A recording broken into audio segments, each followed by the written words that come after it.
Welcome to the Realm Kast.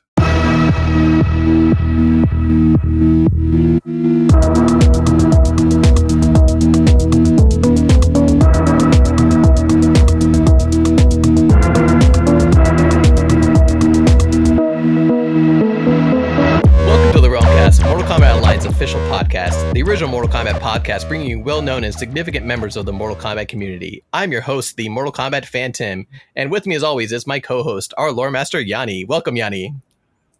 Thank you, Phantom. And today we'd like to welcome Larry Kasanoff, the man behind the production of, well, basically all of our favorite MKTV series and films and everything. Welcome, Larry. Thank you. I'm glad to be here. Glad to have you on. First off, Larry, we love to ask our guests who their favorite Mortal Kombat characters are. Do you have any favorites? Well, I guess that's sort of like asking a father who his favorite children are. and even if you say one, then all the other kids get mad. So, I sort of do, but I never say it out loud because all the others do get a bit upset. But I honestly think they're all great. And I'm going to give you a wimpy answer, which is I love them all, because how could I pick one? And then what will happen to the others? That's a good answer. That's a beautiful answer, actually. Yeah, that's a fatherly answer. Right. It's something you can do. So before we get too far into Mortal Kombat specifically, let's talk about you. You've had this extensive career as a producer outside of Mortal Kombat. Could you tell us a little bit about yourself? I mean, before you started working in the movie industry, you ended up getting a bachelor's and a master's from in business from Cornell University and Wharton School of Business. How did you go from there to basically working for Vestron Pictures? So I wanted to be a movie producer since I was a little kid. I always knew. I was a little kid walking around saying, I'm going to Hollywood and I'm going to be a movie producer. And I had wonderful parents in Boston, but we had not a lot of money and no real contacts. So I figured from the idea of being a little kid, if I could get into good schools, I could somehow use those connections to get to Hollywood. And that's what happened. I got into Cornell undergraduate, and then I went to the Wharton School of Business for an MBA as graduate school, which is a great MBA school. And I did it because I figured, again, I would make great connections. And that worked. I did every possible internship I could possibly get, and I really got great ones. And the summer of my 2 years at Wharton, I got an internship at HBO in the film programming department. And from that, I heard all these stories about a guy named Austin who had left HBO recently to start something new in the new realm. This was the mid-1980s of home video. And while I had a job offer at HBO, I also got a job offer from Vestron, which was a new company. And I had to take a shot. Do I gamble on a new company that will give me more responsibility, or do I go with the tried and true? And actually, my boss to be at HBO said, you got to take the shot, because here you'll be in a cubicle for 7 years, but there you'll be able to get into programming right away. So I went to Vestron in original programming, not movies. The first thing we did, we were co-producers of making Michael Jackson's Thriller, which was the first The first thing we did was making Michael Jackson's Thriller. We co-produced it, which was the first million-selling home video cassette. And then after a year of making all kinds of things like that and great videos, we did projects with the Rolling Stones and Elton John. The company decided that rather than just buying films, they would make films. And I, at the ripe old age, I think I was 25, became head of production. And my job was to deliver to the company 80 movies a year, 80. We were kind of like the Netflix of the day. Home video was booming like crazy. And so I had to deliver 80 movies a year to the company and make them, buy them, co-produce them. We don't care. If you lose money, you're fired. That was my deal. And I'll tell you the story. So early into that, and mostly we made horror movies and, action movies and kind of, raunchy, sexy comedies like American Pie type stuff. And it was a blast. And, a lot of them were crappy. A lot of them were great, but they all did a lot of business. And then along comes the movie Platoon. And I wanted to make Platoon, which was a really serious script about the Vietnam War. And this was not the kind of movie we made, but we had done one movie with Oliver Stone, his first movie. I thought it was great, even though it didn't do a lot of business. And my boss, Austin, said to me, you're crazy. This isn't what we do. The actors in the movie became famous, but they weren't famous. It wasn't a fun genre. It wasn't a happy movie. but I just had this instinct to do it. And my boss said to me, okay, you're the head of production. You can make it if you want, but you got to bet your job.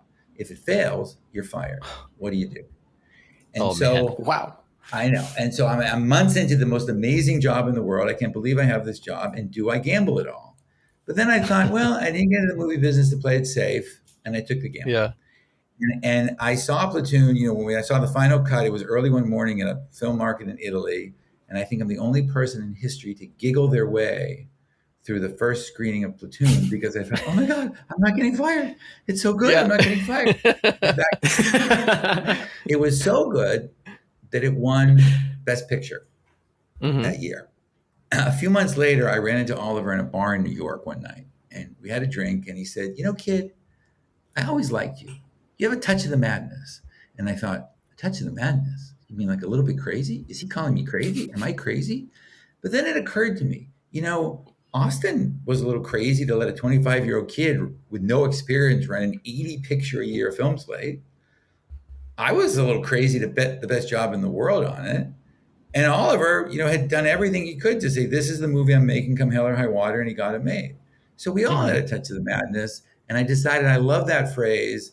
And it's kind of become what I think about all the time now, that to really make great movies and to really innovate in anything, you have to be a little bit crazy. You have to have a touch of the madness. Yeah, definitely. So I stayed at Vestron for years and years and years. We wound up making Dirty Dancing and a bunch of other great movies.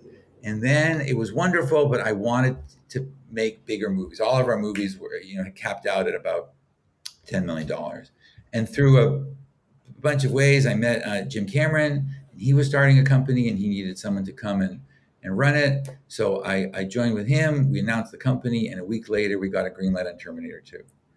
And so then we made T2 and True Lies and some other movies. But then I really wanted to expand into a bunch of other areas and video games and music and movies. And I found Mortal Kombat.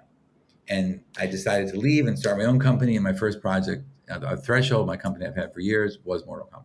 So that's the story. Now, let me go back a little bit. So with, so you said you ended up meeting Jim Cameron.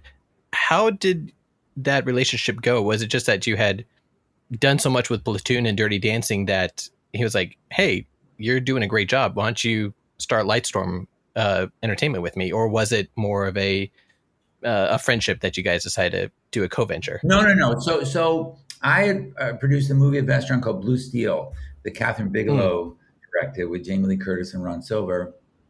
And I had also made a movie called The Adventures of a Gnome Named Norm, which was directed by a guy named Stan Winston. Stan in the day was the leading physical creature maker in the world. And so Stan was one of Jim's best friends, and Catherine was Jim's soon wife. And I was close with both Catherine and Stan, and they knew that I was looking to go and make bigger movies. And they both said to me, hey, Jim's going to start a company. He's looking for someone. That's how it happened.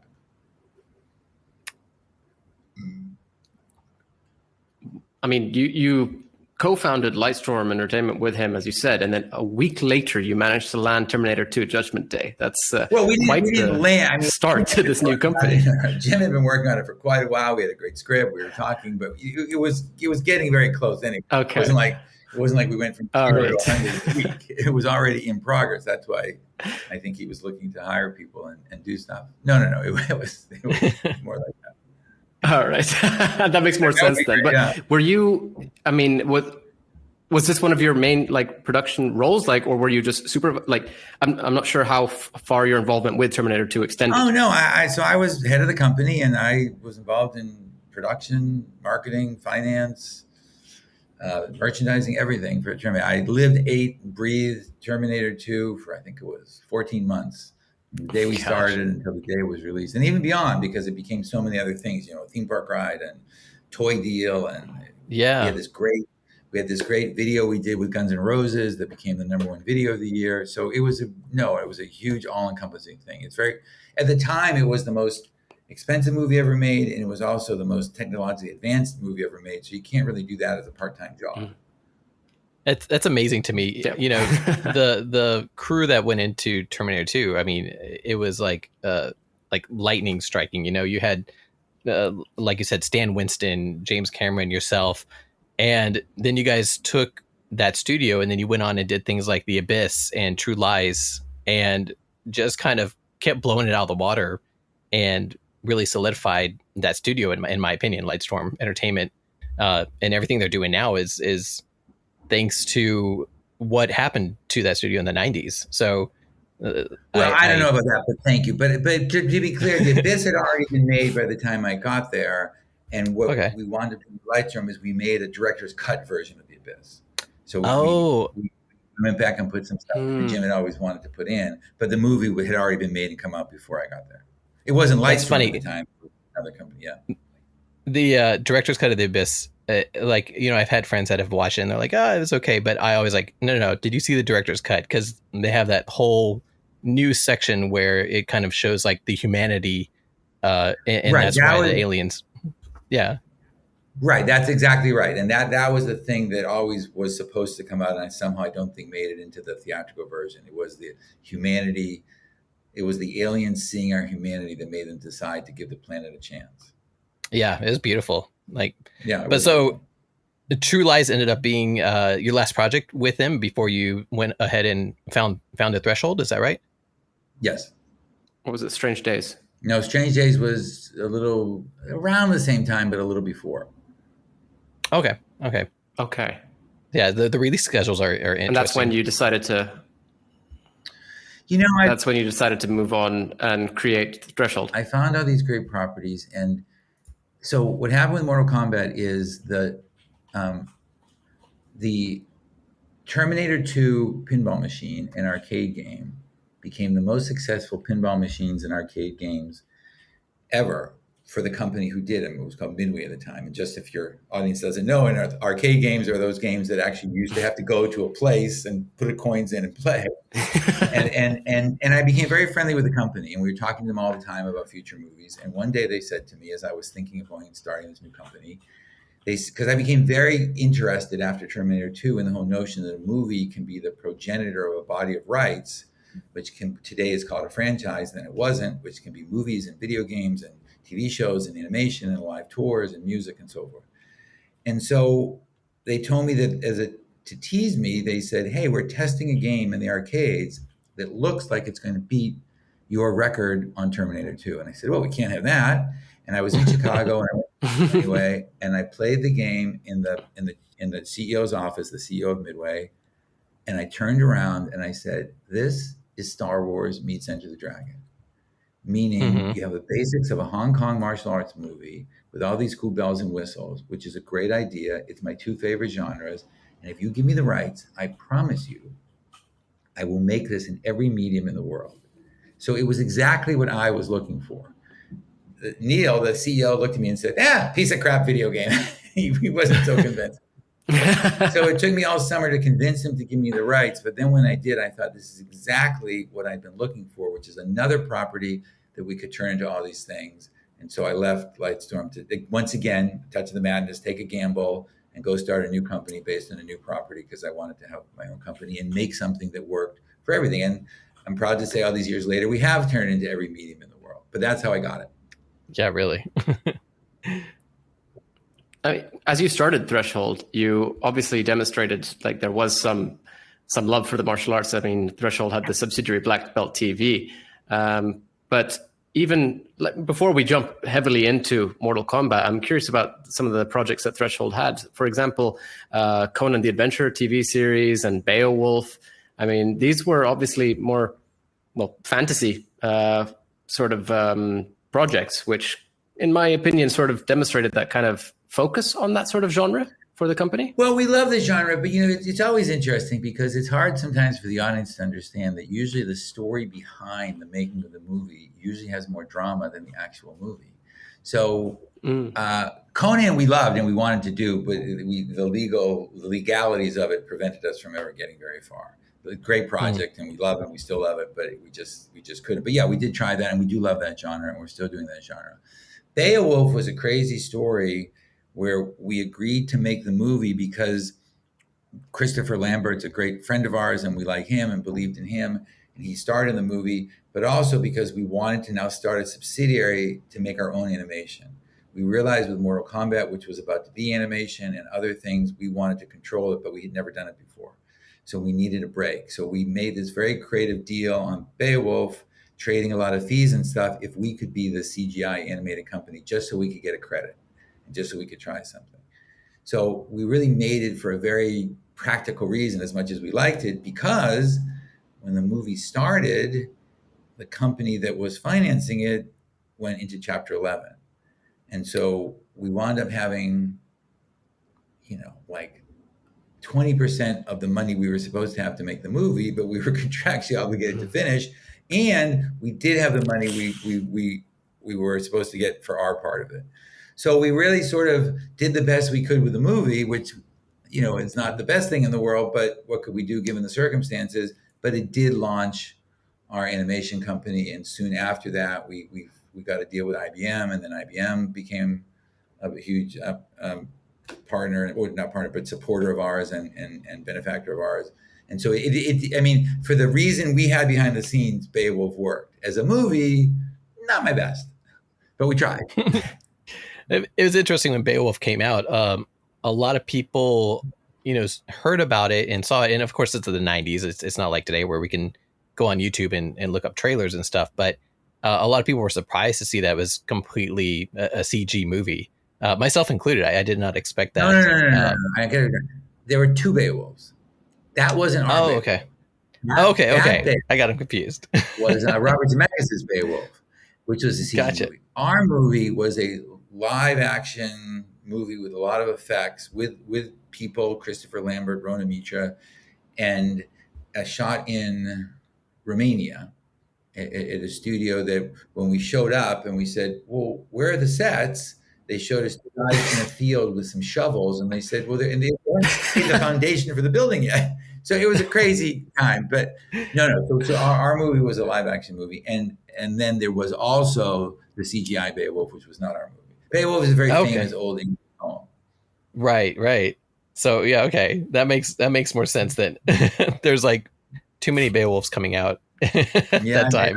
Very, very classic old English tale, and it's a great story. And I still love our story. It was really no one's fault. It was just, this happens sometimes. You're about to start and something happens with the financiers, and what can you do? You do the best you can. Happens all the time. I look at movies kind of like, if I were the coach of a football team, you play, 16 games a year, you hopefully have a long career and play a lot of games. You play the best game you can, then it's gone. You go make the next week is a new game. So we did get our animation. We did get our animation studio out of it. Yeah, exactly. And so let me ask you this: shortly after Beowulf, there were talks about Threshold doing not only the Duke Nukem movie but also the Ninja Scroll movie. Were there plans for these to be animated movies, or were they going to be live action? We wanted those movies to be live action movies. Okay. Yeah, it's too bad. I would have loved to have seen it. I read up on some of the ideas you had for Duke Nukem, which sounded accurate to the source material the same way you did with the original Mortal Kombat. It had Duke Nukem being the raunchy character that everybody loved in the video games. So I would have loved to have seen what Threshold would have done with that. Yeah, I mean, when you do what we do, you develop more things than you make. And you say to yourself, I hope everything we start developing, we're going to make. But again, things happen sometimes really totally no one's fault, no one's control. It's just the game. And you just sometimes don't get it. We also are very particular that whenever we take an existing brand, I always say to myself, what's the essence of this brand? I mean, what do we really think made this brand successful?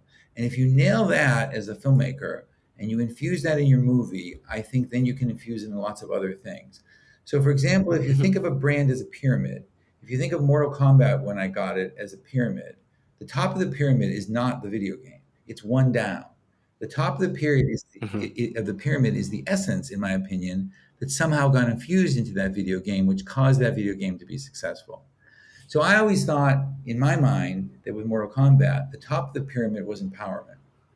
If you get very, very into the game or into martial arts, you get very empowered because you realize you don't have to be the biggest and the best in the block to win. If you study hard and do the right thing, you can win. When I was deciding that summer and trying to convince Neil to give me the rights to Mortal Kombat, it really was a huge risk. I mean, again, like at Vestron, I was leaving a great opportunity to take a shot.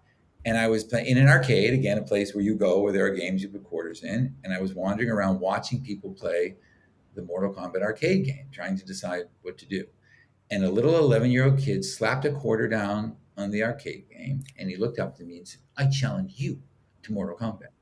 And I said, "Okay, tough guy, let's go." And he beat the hell out of me. I mean, the kid he just decimated me. And, the game, as you know, makes you feel really good when you win. Sub-Zero wins, you lose, flawless victory. And the kid left feeling 10 feet tall. And I said to myself, I'm going to do this. Because if we take that empowerment, and again, it's wrapped in all this great visceral stuff, great fights, great music, great locations, great costumes, great cast. But at the core of it, in my mind, is empowerment. So often when we deal with other brands, it's the first thing we do. And if for some reason we don't come to a meeting of the minds of that, and we don't think the same thing, we know that we will be arguing with them the entire time. And we just politely say, this was fun, time to, nice lunch, time to go. So after this kid beat the hell out of you on the arcade, is this when you decided, I'm going to go for MK, and you just made it happen? What was the story there? Exactly? Yeah, I did. I just redoubled my efforts to convince Midway, and they weren't unconvinced about me. They just didn't quite see the vision of perhaps what they had. They were a bit more humble about it. They were a arcade game company in Chicago. Remember, no one had ever made a successful movie from a video game before. And so the word on the street was, you can't do this. When we finally announced it, I got so many calls saying, your career's over. What have you done? Video games don't make movies. This is a disaster. So, I kid around because Neil was a great guy and we were friends, but he was doing, what he thought was the right thing for his company because no one had ever done it. And no one wants to fail in front of the world. You got to take these shots. But I was just convinced. And especially, yes, that kid was a huge decision-making factor. I'm curious, you do mention that up to this point, nobody had made a successful video game movie. A lot of people would argue after this movie, also, nobody's made a successful video game movie. What do you think it was about Mortal Kombat, the original movie, that made it so successful as compared to everything else that's come out ever since? Well, thank you again. But there have been some pretty good ones since then. But I think what I said earlier, I think we managed to capture the essence or the feel or the spirit of the game, of what made the game successful in the movies and in the TV shows and in the stage show and in the other things we've done. We've always kept that feel. And I think that's it. Because if you go to something that you love, like let's say you go to a restaurant you love and then you see that restaurant in another city and you are in that city, you go to that restaurant, you hope that whatever you love from the first place is going to be there. And if it is, you probably love that restaurant too. So I think it's that. I think we managed to capture the essence or the spirit of what people loved about the game in the first movie and in the subsequent productions. Well, I definitely see that with, honestly, most of the projects you've been involved with, or basically all, as we said, all the Mortal Kombat projects, because, you were executive producer for most of the projects.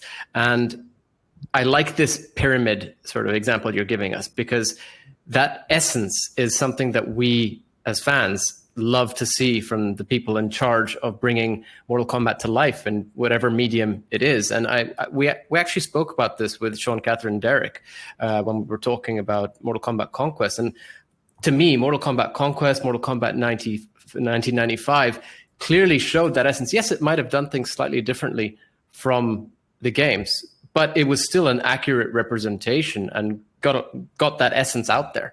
But I'm just curious now, as with your role as executive producer, what did that include in terms of your responsibilities regarding, for example, Mortal Kombat 1995? So I was producer of Mortal Kombat 1995 and Mortal Kombat 2, and executive producer of the TV stuff. It's virtually the same thing. It's just the way that the titles mix a little bit. Well, my job is, your job as a producer is to marshal 1,000 people into one creative vision and to oversee everything creative, production, marketing, and financial about the movie.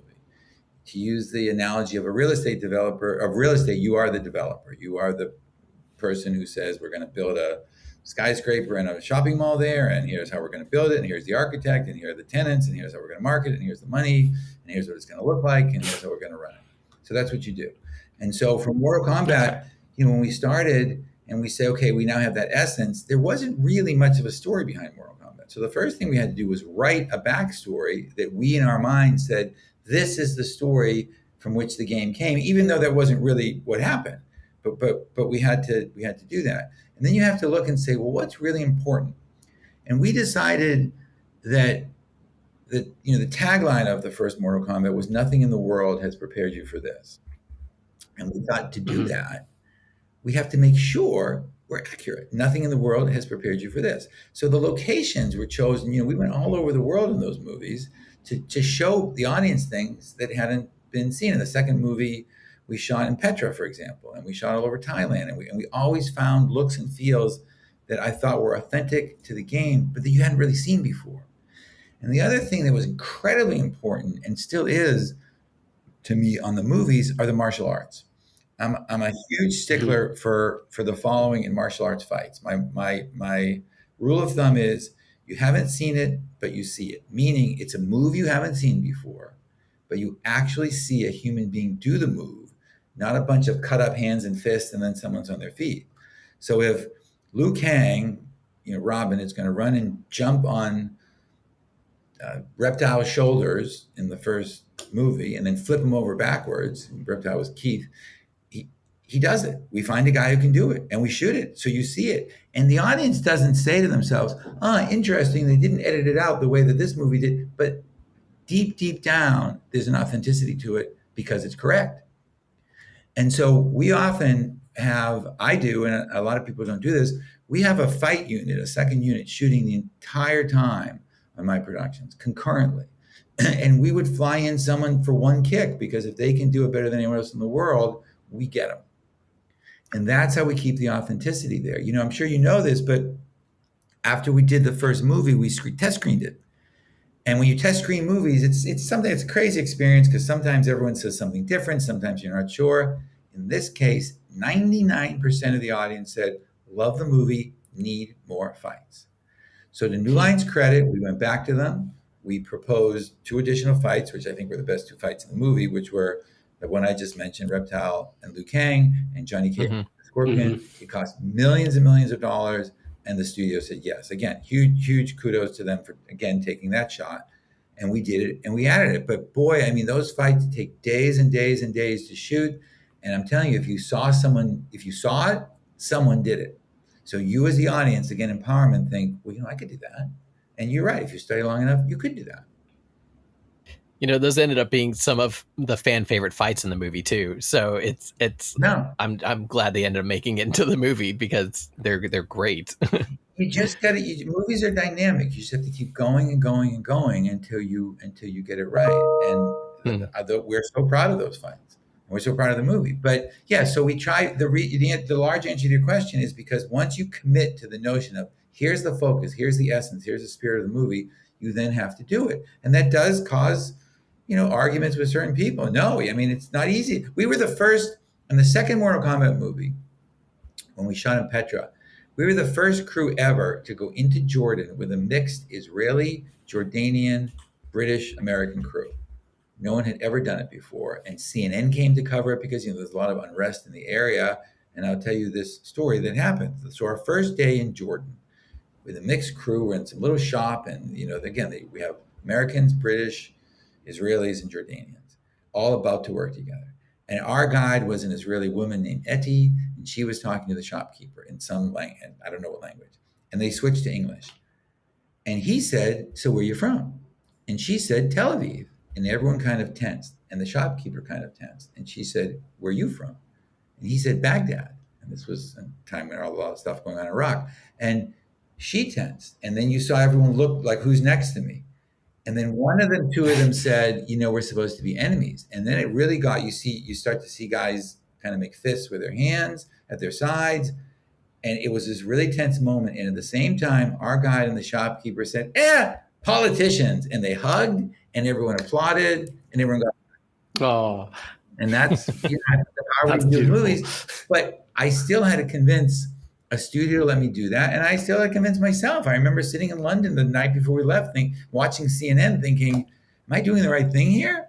But we did, and it worked. And so you have to really not just say nothing in the world has prepared you for this. I always thought if the first 30 seconds of the trailer didn't show people they're not prepared for this, we fail. So we had to do it. And if that meant I had to fight tooth and nail with somebody to get a crew to Jordan and shoot in Petra, that's what we're going to do. Let's talk more about Mortal Kombat 95. When you kind of picked up this series, you had mentioned there wasn't a lot of story to it. Did you have any specific background knowledge on Mortal Kombat before you picked up this project, or how did you end up doing research and kind of getting some of the basics to build off of? Well, we knew Midway well because we had made a Terminator game with them, and we let them on the set, and that was the first time anyone had ever let, I think, a video game crew shoot the actual sets of the movie. So again, the audience experience would be good. So we knew Ed and John, we knew Neil, we knew Roger Sharp, we knew all the people, and we had a good working relationship with them. They're great guys, and so when we said, okay, we finally said, let's do this. Yeah, we spent a lot of time with Ed and John talking about the story and the game, what we want to do. We hired a writer named Kevin Droney to help us. And I remember as he was starting to write, it was this horrible LA earthquake that took place. I mean, really the major earthquake. And, everything was shut down. There were fires everywhere. I get this phone call saying, I think I can make it to your house. But we couldn't go to work. And so the earthquake didn't stop Kevin from coming over, and he and I working on the treatment of the story all day. So these are the kind of people that we seek to have. If you have this kind of spirit in your movie, largely speaking, you're going to get a great movie. So working with the writer and working with Ed and John and the people at New Line, we crafted a story, and then from the story, the script, and then the movie. But I mean, there were a lot of things. And so we would say, you just have to ask yourself different questions. Remember, in a video game, your job is to make sure that the audience can decide the characters can go right, left, or straight when they come to a crossroads.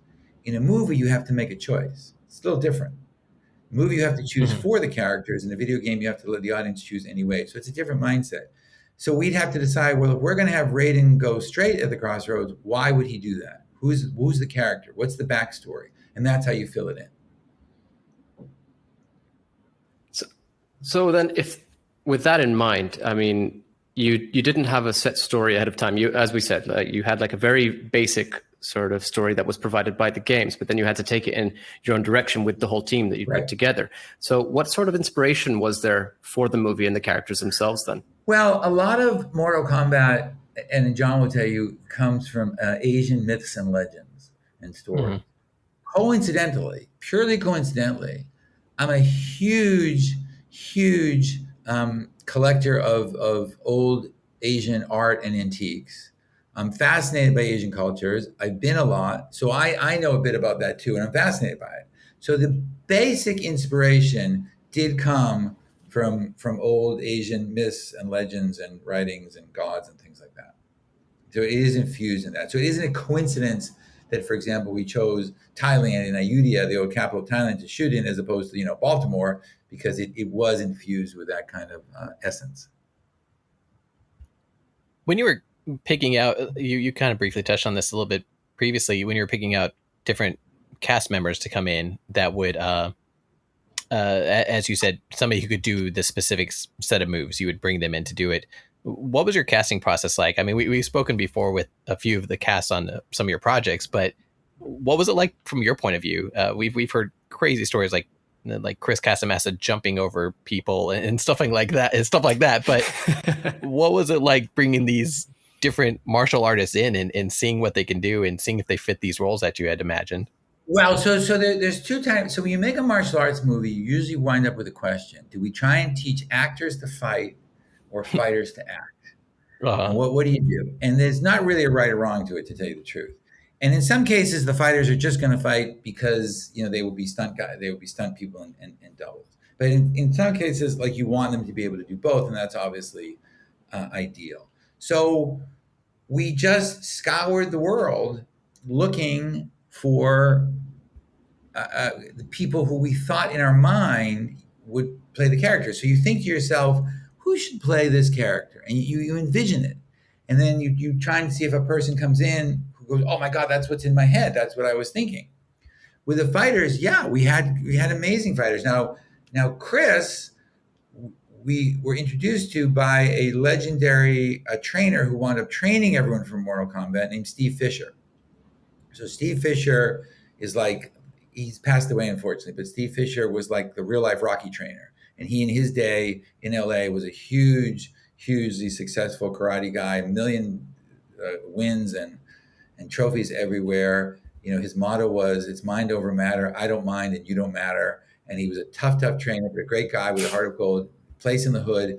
And Chris was like his sort of, you know, adopted, not really, but adopted son. Chris was his protege. And so he kept saying to me, you got to meet this guy, Chris.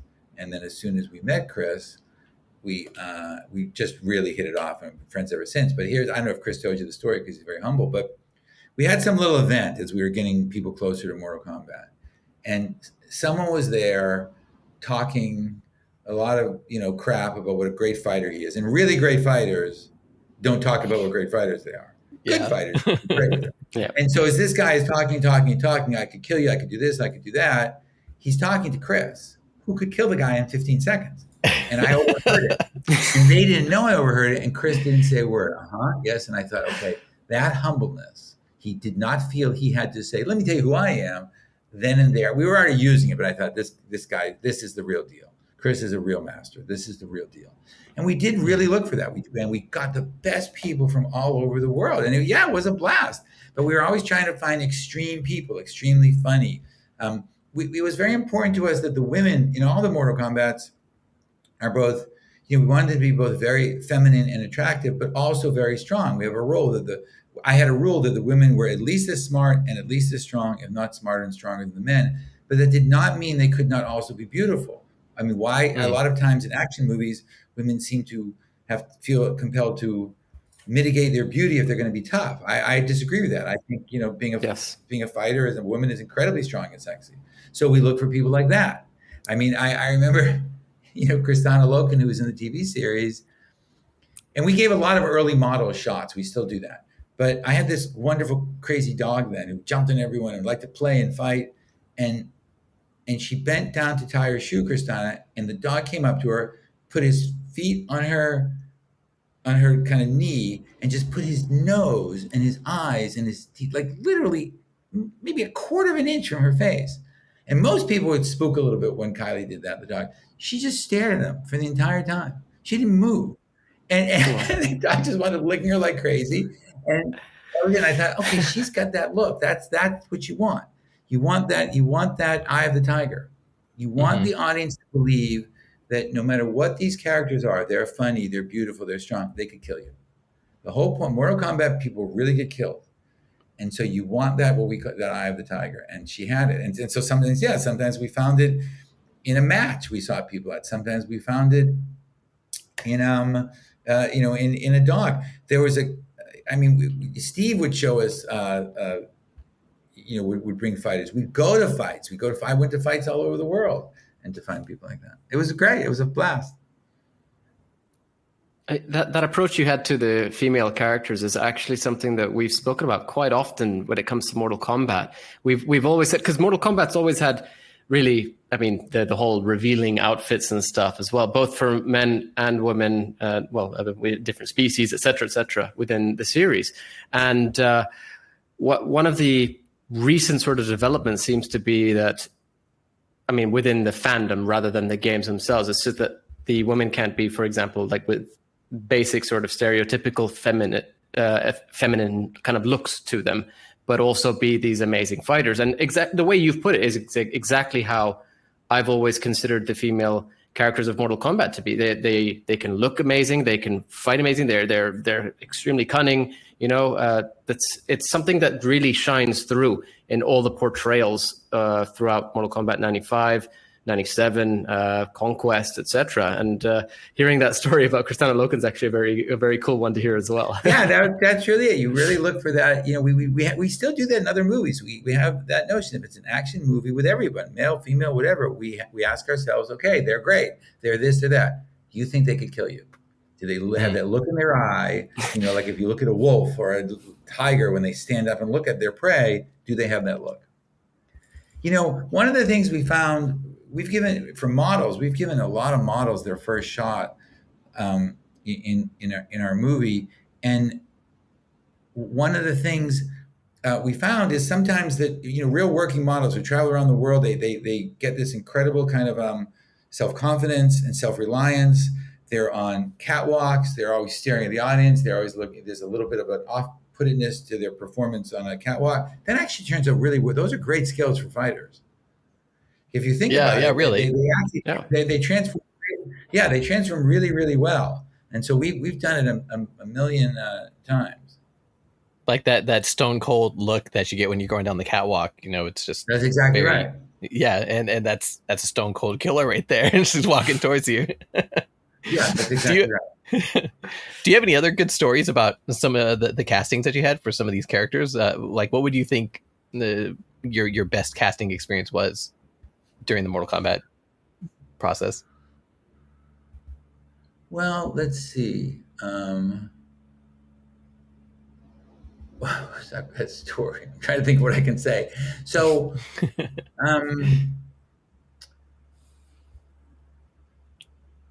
you know, we originally thought for Sonya, we being the studio and I, that we would get a supermodel.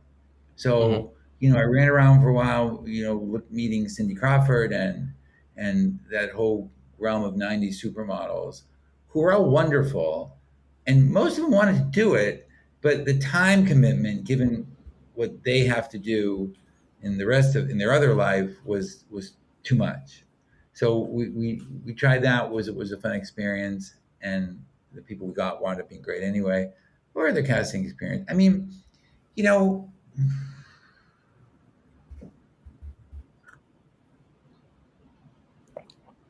I'm trying to think if I can say some of the people I passed on for Mortal Kombat. I probably shouldn't, but I mean, you might say I meet some really great people. But no, you know what? I don't know. I'm curious to hear the stories that other people have told you. But we were very, very, very specific. And what we did is we had a regular audition, and then if they passed that, we had a fight audition. Often we'd send them to Steve, he'd train them for a while, and then we'd go down and see how they could move, just to make sure they were trainable. So, you know, previously when we spoke with Jeff Meek, he mentioned that when he actually auditioned for Raiden in the original Mortal Kombat movie, and of course, you ended up casting him on Conquest, but he had mentioned that he had auditioned with Cameron Diaz, because at that time, she was your Sonya Blade planned. And do you want to tell us a little bit, or tell our audience a little bit about that backstory with the transition from Cameron Diaz over to Bridget Wilson? Well, Cameron was our choice from day one. I mean, she had done The Mask with New Line. We loved her. She was it from day one. There was really, in our minds, no other Sonya, simply because we had, you know, it was the same studio, and we just loved her. She came to a sort of light workout training session. We kind of were just interested in some angles and how we'd shoot Sonya. And just in a fluke accident, just hitting a punching bag very, very, very lightly, she broke her wrist. Ooh. And so, which, you know, it's just like a kind of freak thing, but that put her out of it because of the schedule. It was nothing more, nothing less than that. It was, and so that's when we thought, okay, maybe we'll get a supermodel, but we didn't have time to train them. And then, you know, we got obviously who we got, who was fantastic. But yeah, so it wasn't like anyone settled for anyone. It was just that Cameron broke her wrist. And Jeff was great. Yeah. We loved Jeff. I mean, that's why we always remembered him from the movies and then brought him back from the series. It was just that for a movie, you know, Christopher, especially at the time, was incredibly well known from The Highlander and Tarzan. And what people don't know about Chris is that he's actually funny as hell. The line in the movie where he says the fate of 1,000 people depends on you. Sorry, he ad-libbed that. Chris is a funny guy.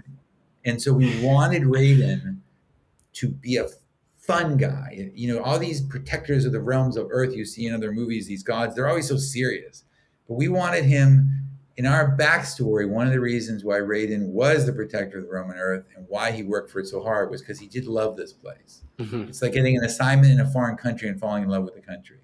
So wherever he came from, we in our minds, he loved Earth. So we wanted him to be kind of fun and a wise ass.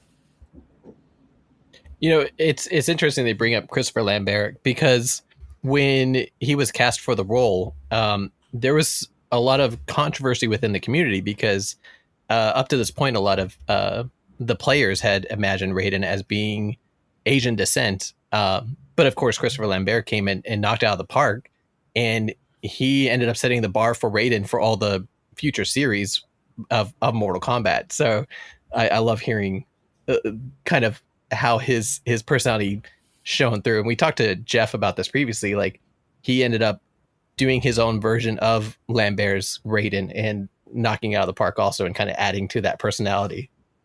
No, Jeff had it down in spades. He was great about that. There's even one episode towards the end where he's actually drunk. He was great. Yes. he was a phenomenal Raiden as well. I mean, and then Chris just wasn't in the second movie, again, just because of scheduling. But yeah, right. Yeah. But the point that the actors sort of made their mark is a very big one for the Mortal Kombat series as a whole, because the way that they portrayed them had a huge influence going even just through the games themselves. Like we mentioned Christopher Lambert, but looking at, for example, Trevor Goddard, like Kano was completely changed to be like Australian, and based upon Trevor Goddard's portrayal of Kano himself. Well, here's what happened with Kano. So when we were developing the character look and design for the movie, now you have a video game and you have to turn into real people. So because I had just done Terminator 2, and because one of the looks of the Arnold as the Terminator was kind of his face half blown off, and he looked a little like Kano. And so I thought glibly, well, I'll just change Kano because I don't want the audience to think, well, we did the same thing from T2. Again, little kids saved the day. So we had the 6th grade group in just to show them around the studios we were building the sets. And as we showed them the character design, so this is where an artist draws the human being rendering of what it will look like, we had changed Kano. And this little kid said, who's that? We said, well, Kano. He goes, and the kid started breathing heavily. And like he was panicking, and he said, that's not Kano. And I said, well, we're changing Kano because I just did Terminator. And he goes, no, you can't change. And the kid had like an anxiety attack, the little kid. And so then and there, once again, saved by a little kid, we thought, we're not changing Kano. So we changed Kano back. But we loved Trevor, and we loved the idea that how do you take the Kano type character, which is normally, a scuzzbag, and make him charming. And Trevor just was charming. And, I unfortunately, Trevor passed away, but for years, every time I would see Trevor, talk to Trevor on the phone, I'd say, hello, baby, did you miss me? So, yeah, I mean, why not have these things be fun? Why not laugh? You're going to see a movie, but especially Mortal Kombat, to have fun. I think fun is wildly underrated these days. And so we wanted Kano to be fun and Raiden to be fun. It isn't all serious. They are killing people left and right. And so you have to mitigate that with some humor. Yeah. And Kano was charming as hell. And we liked Kano being charming as hell. Yeah, so Trevor was great. Every single Mortal Kombat fan around the world has to thank that kid just for this moment. Yeah. So the message is, if you want to make movies, hang around little kids, I guess. I'm curious. Yeah, I was going to say. I'm curious.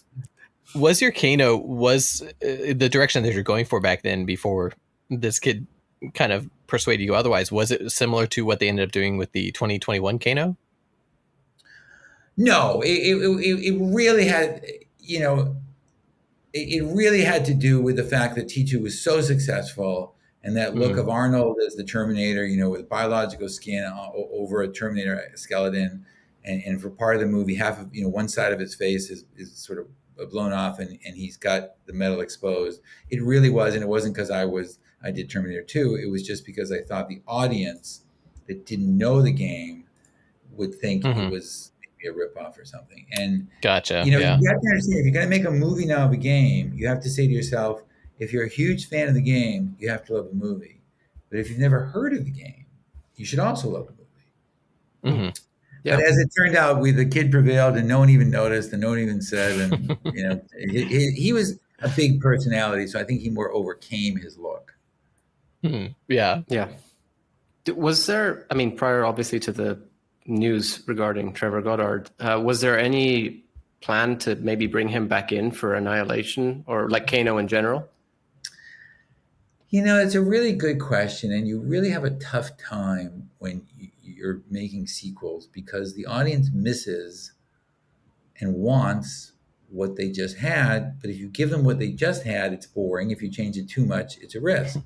And so, we had that problem with Shang Tsung. And I remember talking to Carrie he's saying, well, when do we start? And I said, Carrie, you died. I mean, we love you.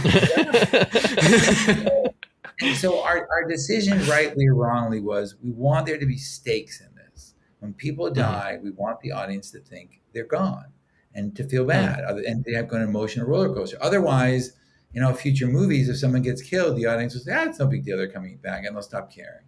So we would have loved to have done that, but the rule we established was that if you're dead, you're gone. For the, especially more for the lead or the bigger characters. I don't know that we would ever do that for Scorpion or something, but who are really mystical kind of spiritual characters. Right. But yeah, for Kane, it was human, and so if he's dead, how could he come back? It was too bad. We kept trying to figure it out, but. It's such an interesting change of approach, actually, because nowadays, whenever a character in Mortal Kombat dies, everybody just says, well, it's Mortal Kombat. They'll be back. They're just going to the Nether Realm, Even with the latest movie. That. Yeah, I mean, we've had several different guests that come on and, we've asked them these questions and they were usually like, well, it's Mortal Kombat. You can always come back. And yeah, so it's interesting to hear that you say that, especially. The other thing, too, that happens when a franchise gets this big is it just does get very, very big. And at a point, it's hard to keep, sometimes that happens. And sometimes I guess it's okay. You can make exceptions. But in those days when we were newer to it and we were, it was still growing, I really wanted people to think there were stakes. I mean, the thing I don't like in fight movies or in action movies is when someone gets hit in the head with a shovel 16 times and he just shakes it off. We don't. The idea was, in our first movie especially, if someone has the opportunity to kill you, they're going to kill you. They're not going to be in an early, a Roger Moore, James Bond movie where they have you in their gun sights and then they turn their back, walk around and say, but you know what led me here when I was a child? And no, they're going to kill you. And so we wanted people to take that seriously. In the first movie, we had a big choice about what did we do with the fatalities. And because if we showed them too much, the movie would be rated R. But the reason I decided not to was because I thought, if the movie gets too, not violent, but too bloody, it's going to look like a slasher movie. And that's not. Yeah. And remember, our point was nothing in the world has prepared you for this. And at that time, there had not been a really great martial arts movie for a long time. Yeah. It's a funny thing about martial arts. There are not that many great martial arts movies throughout history, but when one comes along, it does fantastically well, and everyone says, well, we should make more of these, and then no one does for a while. Because I have a theory why, but it's a long process. And so we wanted the idea that these martial arts are deadly and more interesting to watch than what would have in those days been more of a slasher movie, and the effects aren't as good as they are today. So we decided again that if one of our characters kills you or someone gets killed, they're dead.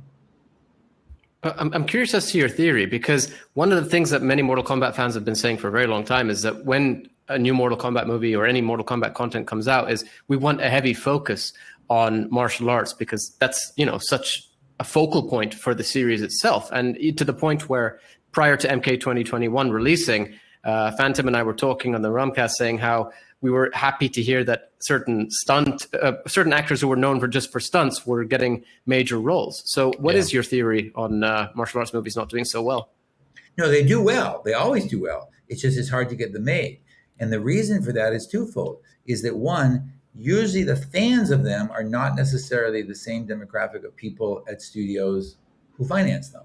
It's hard to do that. I've had conversations where I've said to people in certain Mortal Kombat productions, you're not going to get invited to the Met Gala at the Museum of Modern Art in New York. I mean, the Museum of Art in New York, because you're involved in Mortal Kombat. You will get rich and famous, but you not that way, because they usually don't appeal maybe to the sort of country club set who maybe greenlights movies. The other thing is, it is hard to explain to someone the things I've told you, that we're going to spend extra time and extra money shooting more fights. And we're not going to shoot a fight in 2 hours. There are movies I could tell you I won't, because they're not mine. Massive $150 million movies with some of the biggest fight scenes have been shot in 6 hours. They're usually just left till later. I don't believe in that. So that means I have to also convince people, the other side of being a producer is you have to get the money, that we're going to spend extra time and extra money shooting this fight because Timo's round kick is a teeny bit better than Yanni's round kick, and therefore we're using Timo. Even though he happens to be 6,000 miles away, we're going to bring him in for that character. That's how you make a great movie. But if you don't really look at it that way, it's hard to convince people of it. It's all the same. It's just a bunch of fighting. We hear that all the time. And so we're constantly convincing people it's worth the time and effort. It's worth the craftsmanship. And as I said, the audience, I believe the audience knows at a deep down level. Well, that's actually very comparable to what people are saying about, video games, for example. More recently, video games have been getting a better sort of, there's a stigma behind them where, it's just a video game. It's not like it can't be considered this work of art and such. But then there are video games which are considered to be sort of, regardless if it's a cinematic masterpiece or just a gaming masterpiece. And it could just be the audience or the world sort of catching up, I suppose. Well, video games, I think are a little bit different. They started differently. It is generally run by a kind of younger group. I think some video games today are just beautifully rendered, and it is an interesting question. This is my theory, but we ask about it all the time. We are developing a whole other martial arts movie we hope to do next year, and the same thing is we're having these conversations once again. And I think, all these Mortal Kombat productions, after all these times, all of which, thank goodness, have been number one, I'm still having the same conversation I had 25 years ago, which is, no, we have to spend time in the fights. We have to do this. We have to get this fighter, this person. I know they're great. They can't fight. And we have to do these things, but you just have to. And it doesn't matter, really. People don't say it out of being mean or ignorant. It's just not their jam. It's not what they do every day, but it is what I do every day. So you have to fight for it. That's really interesting, too, because this definition that you've given of your ideas, it kind of ties into some of the more popular martial arts movies that are going on right now. Like, for example, the John Wick series, which is a whole community of stunt makers and martial artists, which have come together to make this series of movies. And as you've kind of defined, that really kind of plays out with what's becoming popular in pop culture with some of these newer martial arts type of films. With your new martial arts movie that you guys have working on, are you taking a similar approach to that? Yeah, so the new, I guess I can tell you, but we usually don't talk about things in development, but it's in development and it's called The Fearless and the Fallen. And it's a fantasy martial arts movie, but this movie is really, really, really wild. Think of, I mean this metaphorically, think of the TV show Euphoria mixed with a martial arts movie. It is sexy, it is wild, it is over the top, it's crazy, it's great, it's beautiful. It's, I can't announce this yet, but it's going to shoot in this magical, wonderful place we found. And it is just wow, wow, wow. So all the things we've done before, we're pushing even more, because I think the audience in general is a little bit bored. And I think the audience has seen a lot of the same things, and there's a lot of political correctness. And I think people just want to break out and have fun. So yeah, but yes, and we are having the same conversation all over the world, that we have to get this person because they can fight better than that person. And it's an easy discussion to have with guys like you, but sometimes a hard discussion to have in a boardroom in some foreign country where people aren't too interested in that. But I still do it. And I think of it more than ever. I still meet fighters all the time. I still look at martial arts all the time. I still go to fights all the time. We're always looking. With you kind of mentioned in bringing in all these different people with the Mortal Kombat series, you ended up bringing in not just martial artists, but you did end up bringing in characters that were not well known or were not known at all, like Liu Kang's brother, for example, and Kenneth Edwards playing Art Lean. Did you see these characters becoming such a impactful part of Mortal Kombat lore at that time, or like what was your idea to bring these people in? Was it just to give the fighter something more to fight for, or did you kind of? We didn't think about it that way. When you have I'm sure Sean told you, when you have a series, and you have whatever it's 24 or 26 episodes, you have a lot of characters to program, and you have a lot of interesting people to come in and meet. And so wherever we could, we picked them up from some Mortal Kombat lore, even if they were only mentioned a little bit. And in some cases, we just made up new ones because we wanted to expand it. But at the time, we also had an animated TV series on USA Network, and we split the time really differently, so that the live action TV show was, I think, 500 years ago in our mind, and the animated series was another time, and the movies were another time. So we could play it that way on purpose. But yeah, we tried to use everyone we could, and then we thought, well, let's again develop interesting backstories for them. Let's figure out, just because you've seen them once doesn't mean they're not deserving of an entire backstory. It's like what Sony is doing now with Spider-Man. They're taking everything from the pages of Spider-Man and finding characters and really saying, well, let's come up with a basis for a great story for this character. That's what we did. And but it's just practical. When you have a TV series, you have a lot. It's 24 hours of stuff you have to write, and you have to come up with interesting characters. So we always tried to make the characters interesting, and we tried to make our three heroes not really knowing what they were doing. So they didn't really know who was. They made mistakes. They didn't know who was good and bad. Their egos got the best of them. They were very flawed. Our three main characters, which we did on purpose. So it wasn't to say, let's make this character more important in the lore of Mortal Kombat. It's always, let's make a great show. And then if we do, everyone will get more important. Well, one thing that I actually did find very interesting, and a sort of similarity, I suppose, between the show and Mortal Kombat 1995 is the topic that you mentioned earlier regarding the gore. You obviously couldn't make it too gory, otherwise it would be considered to be a slasher. But what you did manage to do very well were certain fatalities. Now, for example, in 95, you had Liu Kang's brother getting his neck snapped by Shang Tsung in front of Liu. You had Art Lean getting basically crushed, I suppose, how I would describe it, by Goro. Yeah, who became such an icon. But then you had Conquest, which I'm not sure if I would say it was more gory or less gory, because the most gore, I suppose I would say, Conquest had was the episode with Tomas, as we mentioned on the episode with John Catherine Derrick. I think it was I think we mentioned that with Daniel Bernhardt, yeah. And so Tomas gets his face melted off by one of the reptiles. And it's sort of like that weird sort of balance you managed. What did you decide on? How did you think in the end, okay, this is all right, or this isn't too much, or maybe we need a bit more? What was the thinking behind that?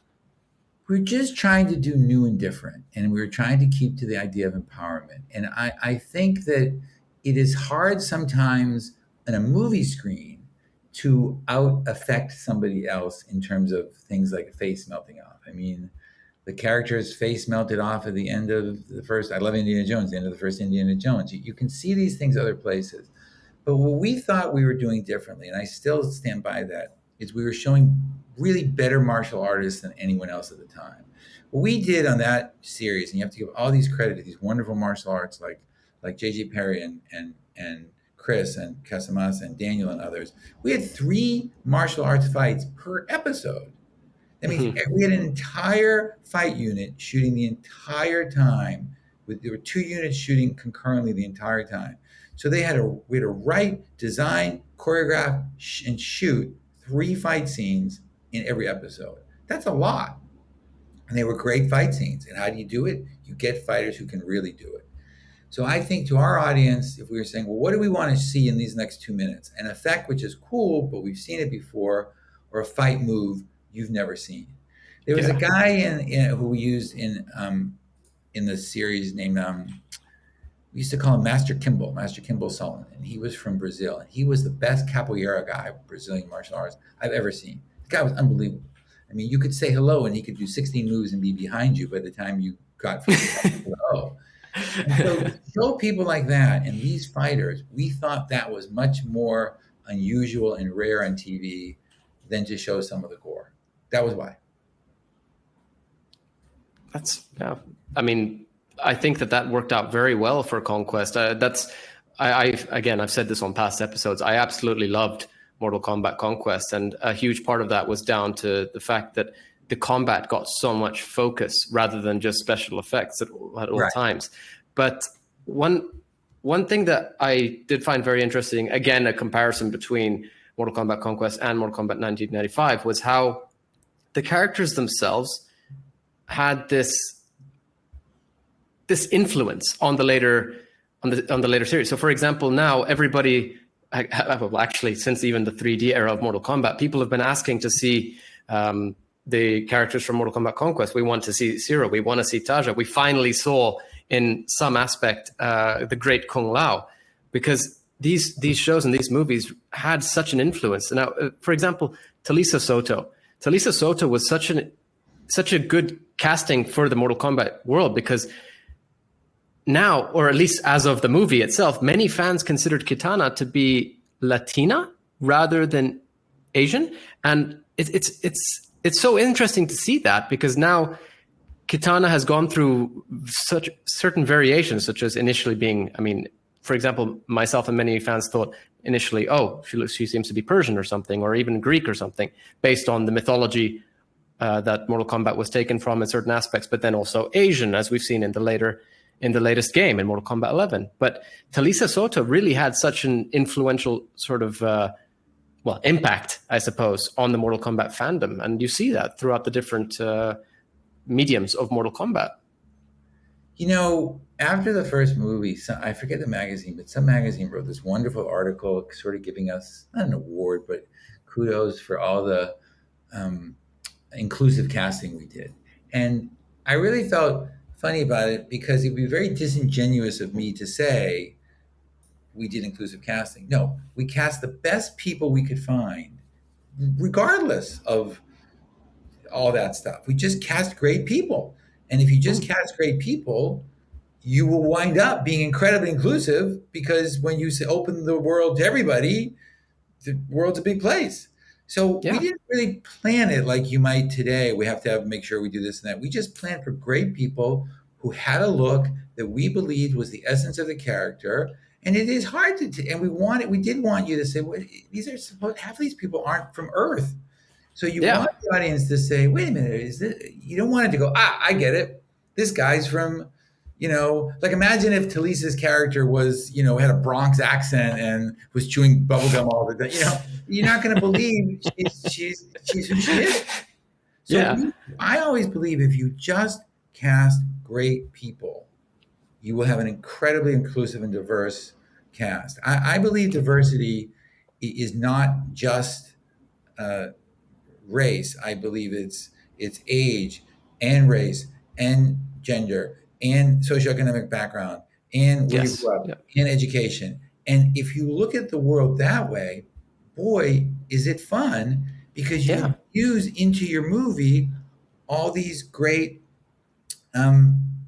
all these great ideas that you wouldn't have thought of. I'll give you a current example. We did a year and a half ago an animated movie for Universal called Bobbleheads, and Cher's in the movie. And because the pandemic was starting with Microsoft and NVIDIA, we built a network, a worldwide digital production network of animators around the world, which we now still use. It worked great even during the pandemic. But bobbleheads, big heads that bobble back and forth. And some of our animators in that movie were from India. Well, it turns out bobbleheads were invented in India like 1,200 years ago. And so as we're trying to figure out how do you do that kind of head bob with the yes, no, maybe thing, we had all these people for whom it was really a part of their culture. And they therefore were able to help us in a way we had no idea, we didn't foresee, but was wonderful. That to me is diversity. You cast everyone from everywhere around the world because it's great and it's fun and it's interesting and the audience loves it because you're doing it purely for the goal of making a great movie. There's no guilt. There's no, I got to do this. And then you're going to get an incredibly diverse cast, and the audience is going to love it because we want to make movies for the whole world. And by that thinking, how I've always thought, that's how you find people like Talitha. There was no thought whatsoever as to Talitha's ethnicity. It was just a thought as to, is she or is she not Katana?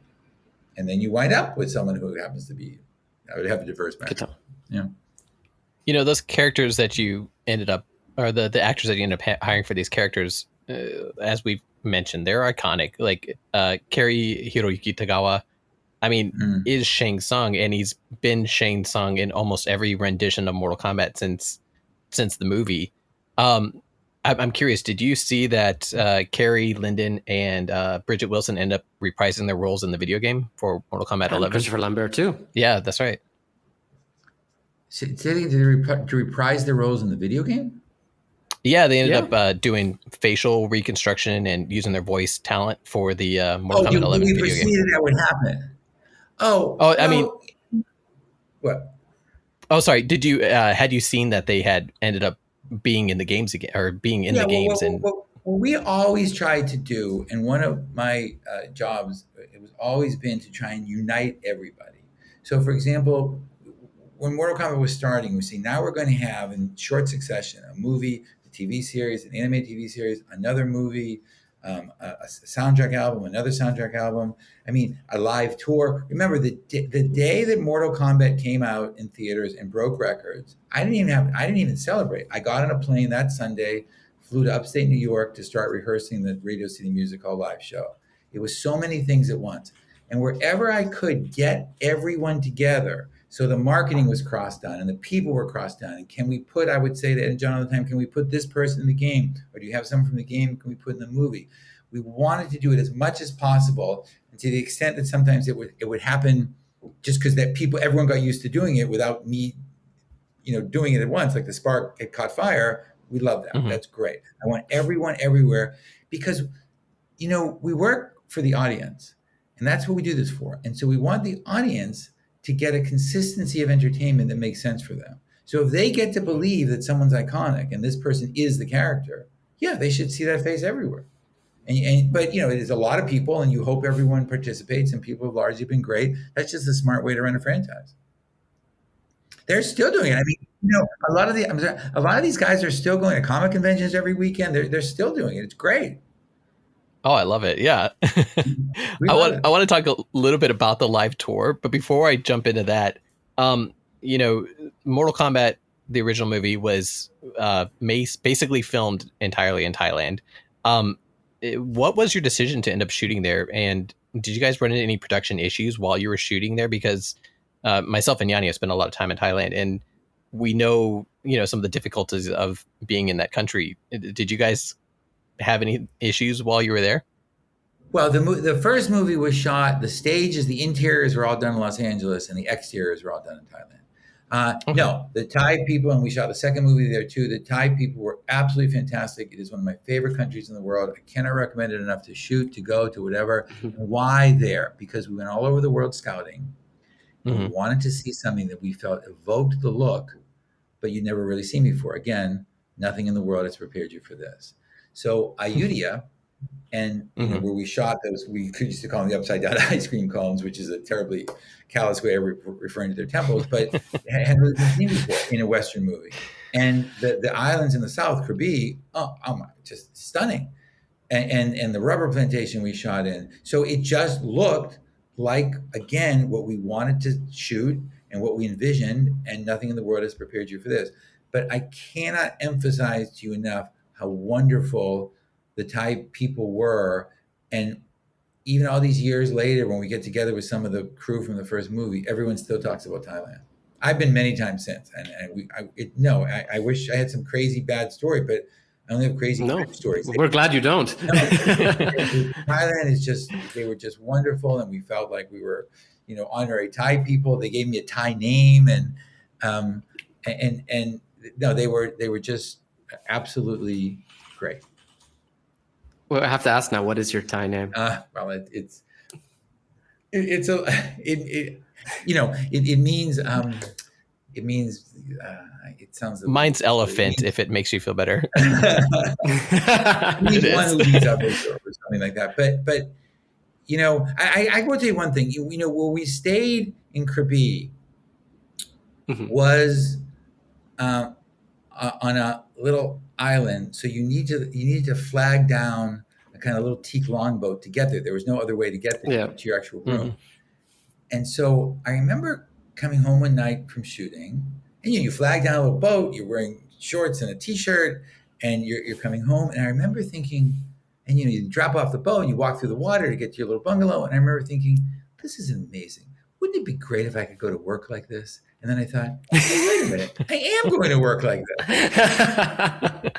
It was so fun, you even forgot you were working. It was just great. Yeah. The other thing that happened on that little place is that there were monkeys.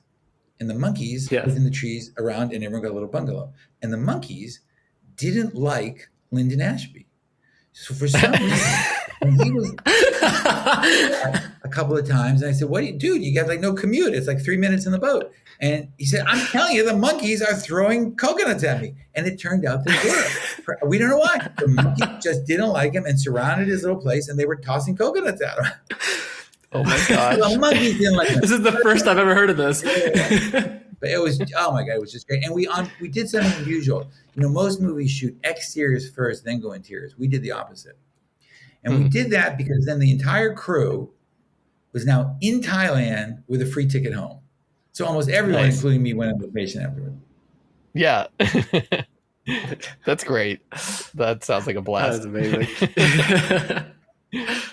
So, you know, around the same time that Mortal Kombat came out, you guys also, with Threshold Entertainment, also released Mortal Kombat: The Journey Begins. What was your idea about doing The Journey Begins? Was it, you know, you got a chance to use your CG animation in that whole new department you guys had, but what inspired you to make this particular little short film? Well, it wasn't so short. I think it was an hour, but it was the first or one of the first mocapped CGI, motion capture CGI things ever done. And that mocap technology, we had a theory would work because, again, we were always trying to think, okay, when we take this into CGI and we take this into animation, how, again, can we preserve the martial arts? Because while you can animate martial arts wonderfully, it's still hard because to get that timing down is very, very difficult. You know, over the years, we've been asked many times, do we want to make a movie with a CGI photorealistic Bruce Lee? And while the technology is there, who knows that timing? It's saying like you want to make a movie with a photorealistic Fred Astaire. Well, you still got to have the timing of Fred Astaire. So I always refuse it. So that's what it was. It was to take you into a different fantasy world using motion capture and hoping that with the motion capture, we could actually capture the martial arts in CG in a way that had not yet been done. The various stories that you had on there, you had like you know, kind of backstories on your different characters, especially some of the antagonists. You got to see Sub-Zero and Scorpion's feud. You got to see, which I think is probably one of the most interesting and has stuck in the lore the most. It was Goro's heritage. Where did these story ideas come from, or why did you guys decide to include those in The Journey Begins? Because it's called The Journey Begins. So we were just trying to have some other way of having people look at it and understand that. Like, for example, you know, we had this whole intense backstory for Goro. We really wanted him to be, just because we thought it was cool, like in his world, a prince. And in the movie, in the first movie, Goro was meant to have a pet panther. And there was in those days, you were still using animals as animals. They weren't. The CGI wasn't good enough yet to use CGI animals. And there was a wonderful place not too far from LA where they trained animals for the movies. And the kind of local mascot around the ranch was a spotted black panther named Paco. And when you go visit them, Paco was like tied up in the front like a family dog.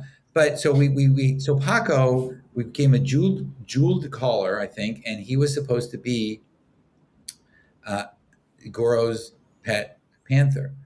Yeah. Well, we brought Paco onto the set to introduce the panther to the to the CGI Goro, Paco was absolutely having none of it. He freaked out.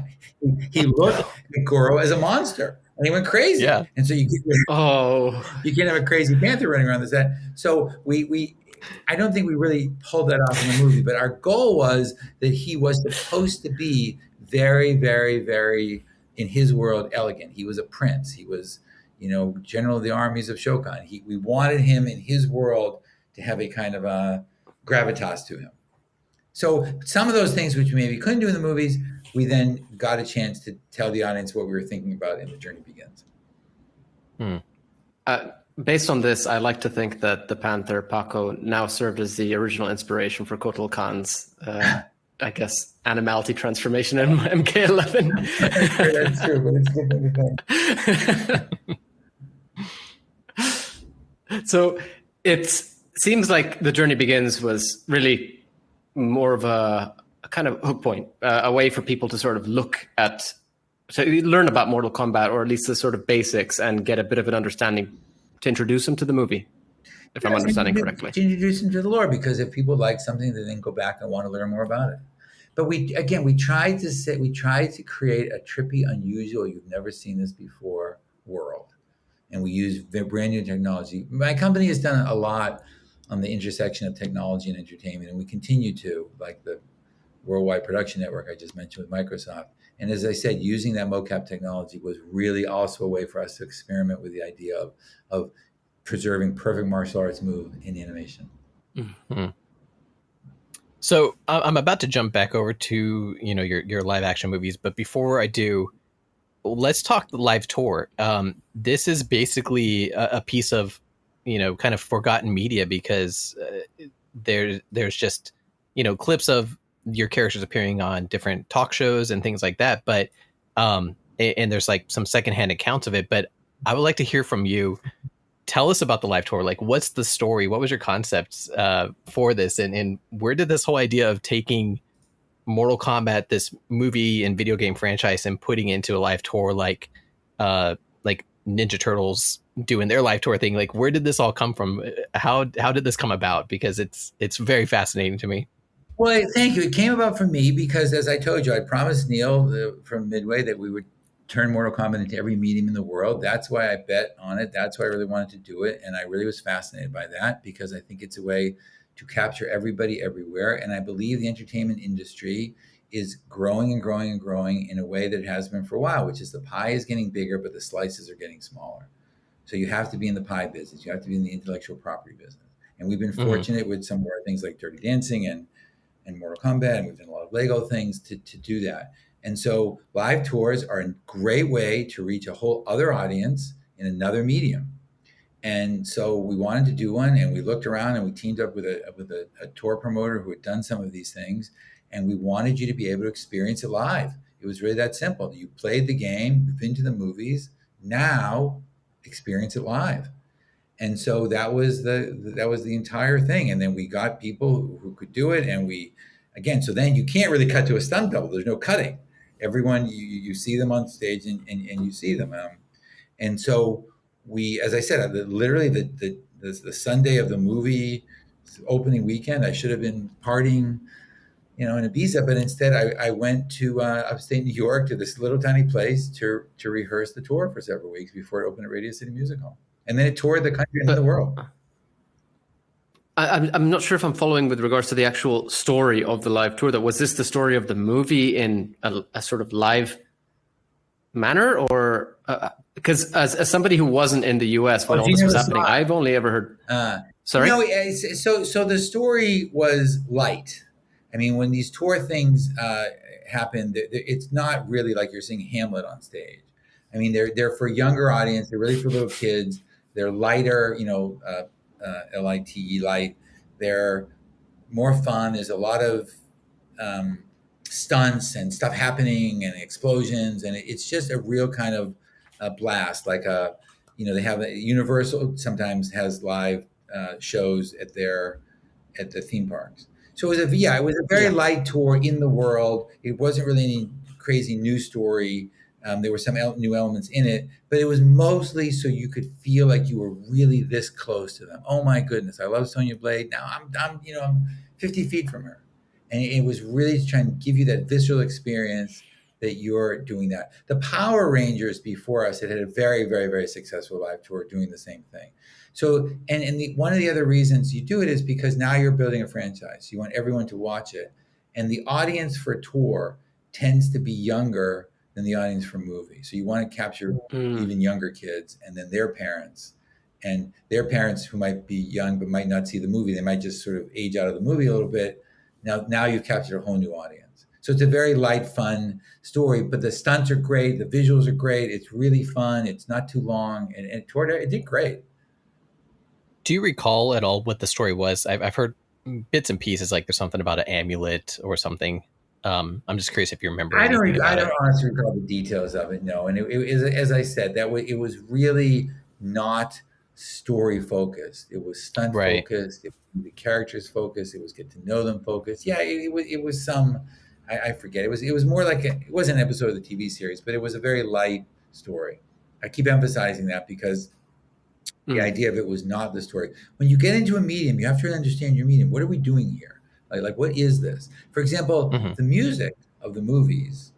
This was the first time our soundtrack was the first ever million selling or platinum electronic dance music record. And from day one, we said we're doing EDM with a dance beat. We got kicked out of so many record companies. We had a huge deal at Sony. We told them our idea, goodbye. We had a huge deal at Virgin. We told them our idea, goodbye. And so because we knew that was right for the music, which was right smack dab in the middle of our demographics. Again, a tour is for little kids. So the story was written really for little kids. I really liked about the tour itself, how you ended up using a lot of the actors from not just the movie, as you're kind of talking about how you had this community and you're pulling the best people for these different projects, but you also brought in a lot of the actors from the video game that actually played these characters in the video game and stuck them into the live action series too. Yeah. Sure. Like I say, you try and mix and match everything. So it's one big happy family. Is there any way that fans can still check this out today, or is it all kind of gone to the wind at this point? I don't think so. That's the one thing about live theater. I certainly don't have a playthrough of it. Maybe someone does, but I don't. Well, how about we move into Mortal Kombat Annihilation? I'm really curious about this movie because there's so many different accounts of it. I guess a good place to start would be what was the inspiration for the movie itself? Like, was there an initial idea to continue from the 95 movie ending point, or was it supposed to become its own thing at first? No. It was a sequel to a wildly successful movie and growing property. And again, with a sequel, how do we give the audience more of what they want? Not too much. It can't be too similar. It can't be too different. What do we do? And so we did get very, very, very ambitious in terms of size of scope, cast. We went to lots of places. We shot all over the world. We shot in Wales, London, Petra, and Thailand. Am I missing any place? I don't think so. And it was purely a sequel movie, but done, in my mind, in conjunction with I had this plan. I promised everybody so that it was, movie, tour, album, Journey Begins, second movie, live action series, animated series, and we had a 5-year plan, and we hit every single one of those dates exactly right. And sometimes maybe I was maybe a bit too precise on that plan, because maybe sometimes it would have been better to wait a little while. But when you have these start dates, if you're starting a TV series, in those days TV series started in September. You made it or you missed the year. The live tour, there were times when the tour operator would say to us, you got to open here, because then we're going here, because you're in a bus that's traveling the country. You can't do it during a blizzard. So we had these objectives, and Annihilation was supposed to start right when the movie ended. So you're saying basically when 95's Mortal Kombat came out, you already had this plan to continue it on into Annihilation. Yeah, we did, but I didn't know the stories, and we didn't know the okay. But no, we absolutely had this. From day one, I had this plan. I told you, I keep saying this. When I said to Neil, it wasn't the only person I said it to. We will turn this into every meeting in the world. I meant it, and we did.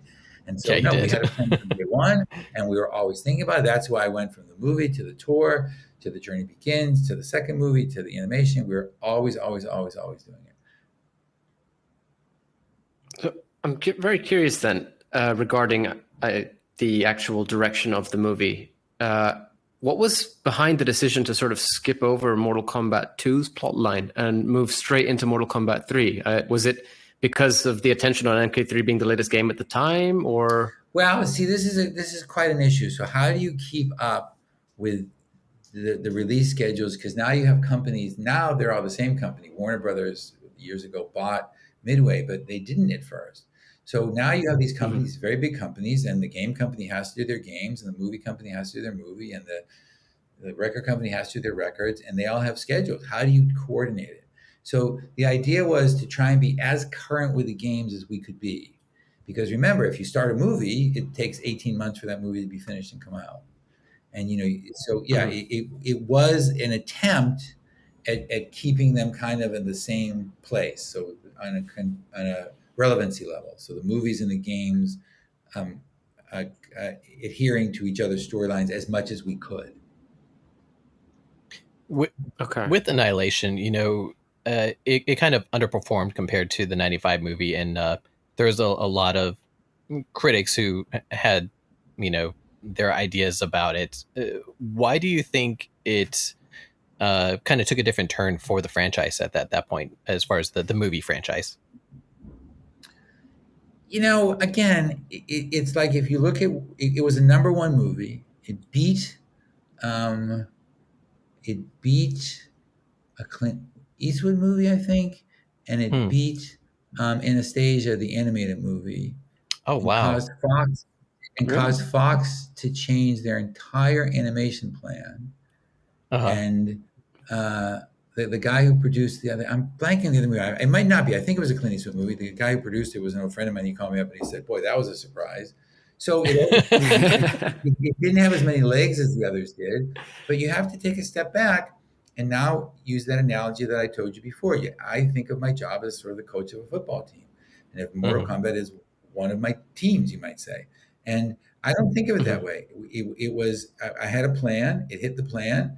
It was number one movie. It beat all these other movies. Everything still continued. The TV series went off without a hitch. The animated series went off without a hitch. I don't love going back and Monday morning quarterbacking movies. You can do it all the time. I don't look at it that way. I mean, I love what we do. It's kind of, you have to kind of play it like a game. And, some games play a little bit better than others. And you get up the next day and play a new game.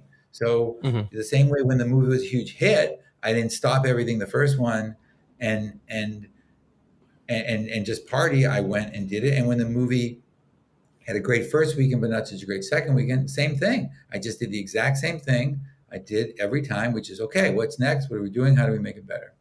And that's what we did. Focus. And a lot of things that wound up happening in the Mortal Kombat, world, about what wound up getting made and what didn't, I can't really talk about because they have to do with deals and contracts and things like that. It's not all driven by creative sometimes. These are the harder things to talk about or explain to an audience. But no, from the point of view of what we did, we discovered a lot of new people in that. It was Tony Jaa's first movie. It showed all these new great places. A lot of people got careers off of it. I never like to go back and do that, only because you could then do that in every movie you've ever done, and everyone's a genius in hindsight. The question is, one of the things that's been great about Mortal Kombat is that I've met so many phenomenal people and so many phenomenal trainers and athletes, and the best athletes and the best fighters will say, if you get hit in the ring, you don't go, "Oh my God, I got hit in the ring." What you just punch. You just keep moving, and that's being a fighter. Yeah. Steve Fisher, a great trainer, used to say, "The mark of a champion is not how you punch, but how you take a punch." And so you just keep moving. And so again, we had a lot of good things about the second movie, some things that weren't as good as the first movie. But again, to still make a number one movie, everything we've done in Mortal Kombat has been number one. Okay, onward. So we didn't win by as much as we won the last time. Okay, let's make a great TV series. Let's make a great animated TV series. Let's go, go, go. That's what we did. I mean, despite all the criticism, as you're saying, this, like, we can always go back and criticize whatever movie that we've ever watched. But despite the criticism, I do know, and personally as well, I still enjoyed that movie. I really did. It was more Mortal Kombat content, and I was happy to get it, especially when there were so many new characters in the movie. I personally was so happy to see characters like Rain turn up. Ermac. I mean, I must say this has to go on the episode.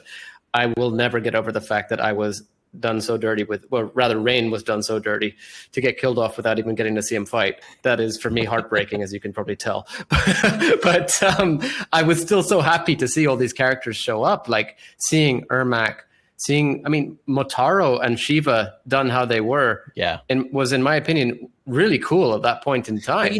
But I appreciate you saying that, but you have to look at it from a slightly different perspective. Again, when Christopher couldn't do it because of scheduling conflicts, and the same with Bridget, what do you do? Mm-hmm. We could delay the movie for a year, which again would have then delayed 2 TV series, more albums. Mm-hmm. Or do you say, well, and who knows? In hindsight, who knows? But we don't like to look at it that way. And so if you look at the fight between Melina and Sonya in the mud, where I directed that. Great fight. And yeah. I love it. I did a lot of the second unit on the second movie, in the first movie too. But I directed that fight, and a hurricane hit where we were 2 days before we got there. There wasn't supposed to be mud. It was a hurricane. It was like minus 10 degrees. I was in an Arctic snowsuit. The women were in these skimpy costumes, fighting. And they were unbelievable. And Dana was an Olympic gold medalist in Taekwondo, the first U.S. athlete in history to become an Olympic gold medalist in Taekwondo. We became great friends, and we haven't announced this yet either, but we are making a movie based on the history of Dana's life, because her life is so interesting. Oh, so that's awesome. From our point of view, and Dana's still being Melina at comic conventions all over the world. So from our point of view, and people ask me about that fight all the time. So from our point of view, if you get a movie that people are talking about 25 years later, anyway, you got it, it's great.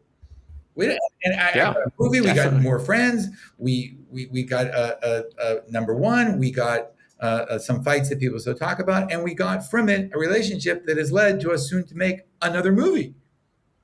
So from my point of view, good game. I'm curious, did Threshold end up doing the soundtrack for both the movies or producing them? Yes. That's amazing. Those are still my top soundtracks. Like, I listen to them every day at the gym or just driving around the car. Like my whole family knows every Mortal Kombat song. Like from like the hard death metal stuff in Mortal Kombat 1 to the more trance type stuff in Annihilation soundtrack. So thank you for putting together those artists, because they're perfect. Yeah. I'm close to my brother, but he doesn't really, he's a very different guy. He doesn't really watch our stuff, but he called me one day, sometime after the first movie, and he said, your music from that movie you did is playing in the Olympics right now. He's watching. Yeah, it was really, really, really cool. And again, you got to try new stuff. The idea was, we're going to score an entire movie with electronic dance music. No one had ever done that before. I'm not kidding. We got kicked out of all these record companies with these huge deals, and we got kicked out of. So when you try all these new things, and we tried a lot of new things in Annihilation, they don't always work. But you can't go back and say, I shouldn't have tried. No. This is what the audience wants to see. It is my belief the audience wants to see the new and the different. And you have to, as filmmakers, have a touch of the madness and constantly push the envelope. If you don't, you get stale and old and boring. And I would rather succeed, but I'd rather fail spectacularly than just kind of be unnoticed. So you try. Some things work, and some things don't work as well, but you keep taking the shot. I was just about to say that. I mean, even now, everybody who doesn't know Mortal Kombat knows the album, in some manner. Mm-hmm. Yeah, Touch of the Madness. Like, I love how that ties into your entire story. Like the fact that you're willing to take these chances and try new things and pull out the bits and pieces that succeed from everything. So you should see some of the stuff we've got planned now. We just announced Wednesday we're going to do. We teamed up with the Baywatch creator Michael Burke and Fremantle. Who I saw Baywatch. That. Yeah, and we're going to put Baywatch theme park rides in the middle of tourist cities. So big theme park rides in cities. That's cool. No one's ever done it before. Yeah, that's awesome. It's also cool because this isn't Threshold's first dabbling with theme parks, because you guys I saw Yeah, I went to Paris Disneyland a couple years ago, and I saw that you guys had the Armageddon cinematics in their ride. So yeah, it's cool that we've you guys have done a such ton of theme park rides. We've done Marvel and Lego and Spider-Man and Justice League and Star Trek. We've done a lot of them, and they're great. It's a blast. The reason I got into it is because the technology is always the most advanced of anything in the entertainment business. The technology is always the most advanced. But we thought, but it's too bad people can't see these rides not in a theme park, but because the space is so big. But I won't get into it here. But we figured out how to do it, and so the first brand is Baywatch. Cool. That's gonna be cool. Well, speaking of technology, I'd like to just circle back to the characters. It was quite interesting to see in Annihilation characters like Cyrax and Smoke turn up, well, as robots. How was that done? Well, I mean, physically, most of it was just costuming, and and then the fights were the fights, and we've got people who could really fight, and there are some fights. Sort of heavy gear on top. That is hard. And again, these guys were, they were fighting in hurricanes. They were fighting with all these heavy gear on because the technology wasn't advanced enough yet to do it digitally at that point. And they were fighting all over the world. I mean, one of my favorite shots is Sub-Zero and Scorpion are fighting on the ice bridge, and they both flip over, and one lands on the. I mean, and that was a real bridge, and it was slippery, and it was 20 feet high. I mean, these guys were incredible. We had a Hong Kong stuntman on the set. His name was Jack, and he didn't really speak English. And when we were building those cliffs in that ice cavern, we were on ladders, and they weren't built because when you build a set like that, you can build padding into the set, so you can hide in the rocks and stuff padding, and so okay, the guy's going to fall here, but it's really padded, and so you can really design it that way. And so I was showing, but it wasn't done yet. It was just 2x4s, and it was like 22 feet high. We're at the top of the ladder, and I was sort of pointing to him what was going to happen once it was built. He would go from here, and then hit here, which would be padded, and then hit the ground, which would be padded. And then I turned away, and I heard a thud. And I turned, and he did it. The guy, he thought I meant go, and the guy just threw himself off a 22-foot ladder, essentially onto a concrete floor. And he was fine. I was like... These guys were incredible warriors. One of the big technological advancements or selling point for Mortal Kombat Annihilation was in the 95 movie, you did the CGI versus CGI character having Goro and Johnny Cage do that fight scene. It's kind of zoomed out and everything. But then in Annihilation, you actually had a real actor fighting the CG tattoo monster. And like to see that sort of advancements at that time, like no other movie had done a actor versus CG fight before. Yeah, it's still, that's still hard to do, but easier now. But again, I don't, like I told you, I don't like to look back, but I always kind of wished we had time to do a second round of those effects, because even then I never thought we'd finish them well enough. But everyone, the studio and everyone said, look, the audience doesn't care. They're good enough. The tracking is great. And the tracking was great. It was number one. So, but yeah, I think it was, we should get points for being new, but I honestly don't think that fight scene from a CGI point of view was perfected enough. But as I said, I'm breaking my rule. I don't like to look back and do that, but it wasn't. I mean, speaking of the tattoo monster, I'd love to hear about the idea behind the concept of the tattoos, because this is actually something that was continued in Mortal Kombat 2021. What was the idea behind it? It was just cool. I mean, it wasn't really. It was. You always try and think of newer things to do, and it was just really cool. Some of the things are thought up on the spot. Like I mentioned, Tony Jaa he's a great martial artist. Yeah. So his first thing he did was that movie. He was a stunt guy and he played some of the characters. And we used to call him Hollywood. And he would just show us things he could do that we would say, oh my goodness, and we'd incorporate it into the fights. So the way you sometimes craft fights like this, if you're diligent, is if you're going to cast, for example, a Taekwondo fighter, a kicker, you cast someone who knows Taekwondo. You don't cast a kicker and have them punch. So you got to get the right person, because otherwise it'll be it won't work. But then sometimes you find that person, and the person says, "Well, look what I can do," and you go, "Whoa, whoa, whoa, whoa. We have to write that in." So we would do things like that. And in Annihilation, we just had very big imaginations and very, like a little kid in a candy store, very big eyes, maybe a little bit bigger than our stomachs. And we just tried everything. We just thought it was really cool. I mean, I don't remember any bigger motivation for it than this is really cool. How did you end up finding these guys like Tony Jaa and Ray Parks? Like this was both basically, one of their first big movies. And they went into superstar fandom in their own rights. So remember what I said about having a digital production network, or simply thinking of diversity in a different way and just looking for the best people all over the world. Every single place we went, we set up local castings, every place, and just that maybe we'll find someone. We found Ray in a casting, a general casting I think in Wales. And we just saw this guy and go, "Oh my God, he's great." And we took him. That's how we found Ray Parks. We just had castings all over. That's how we found Tony.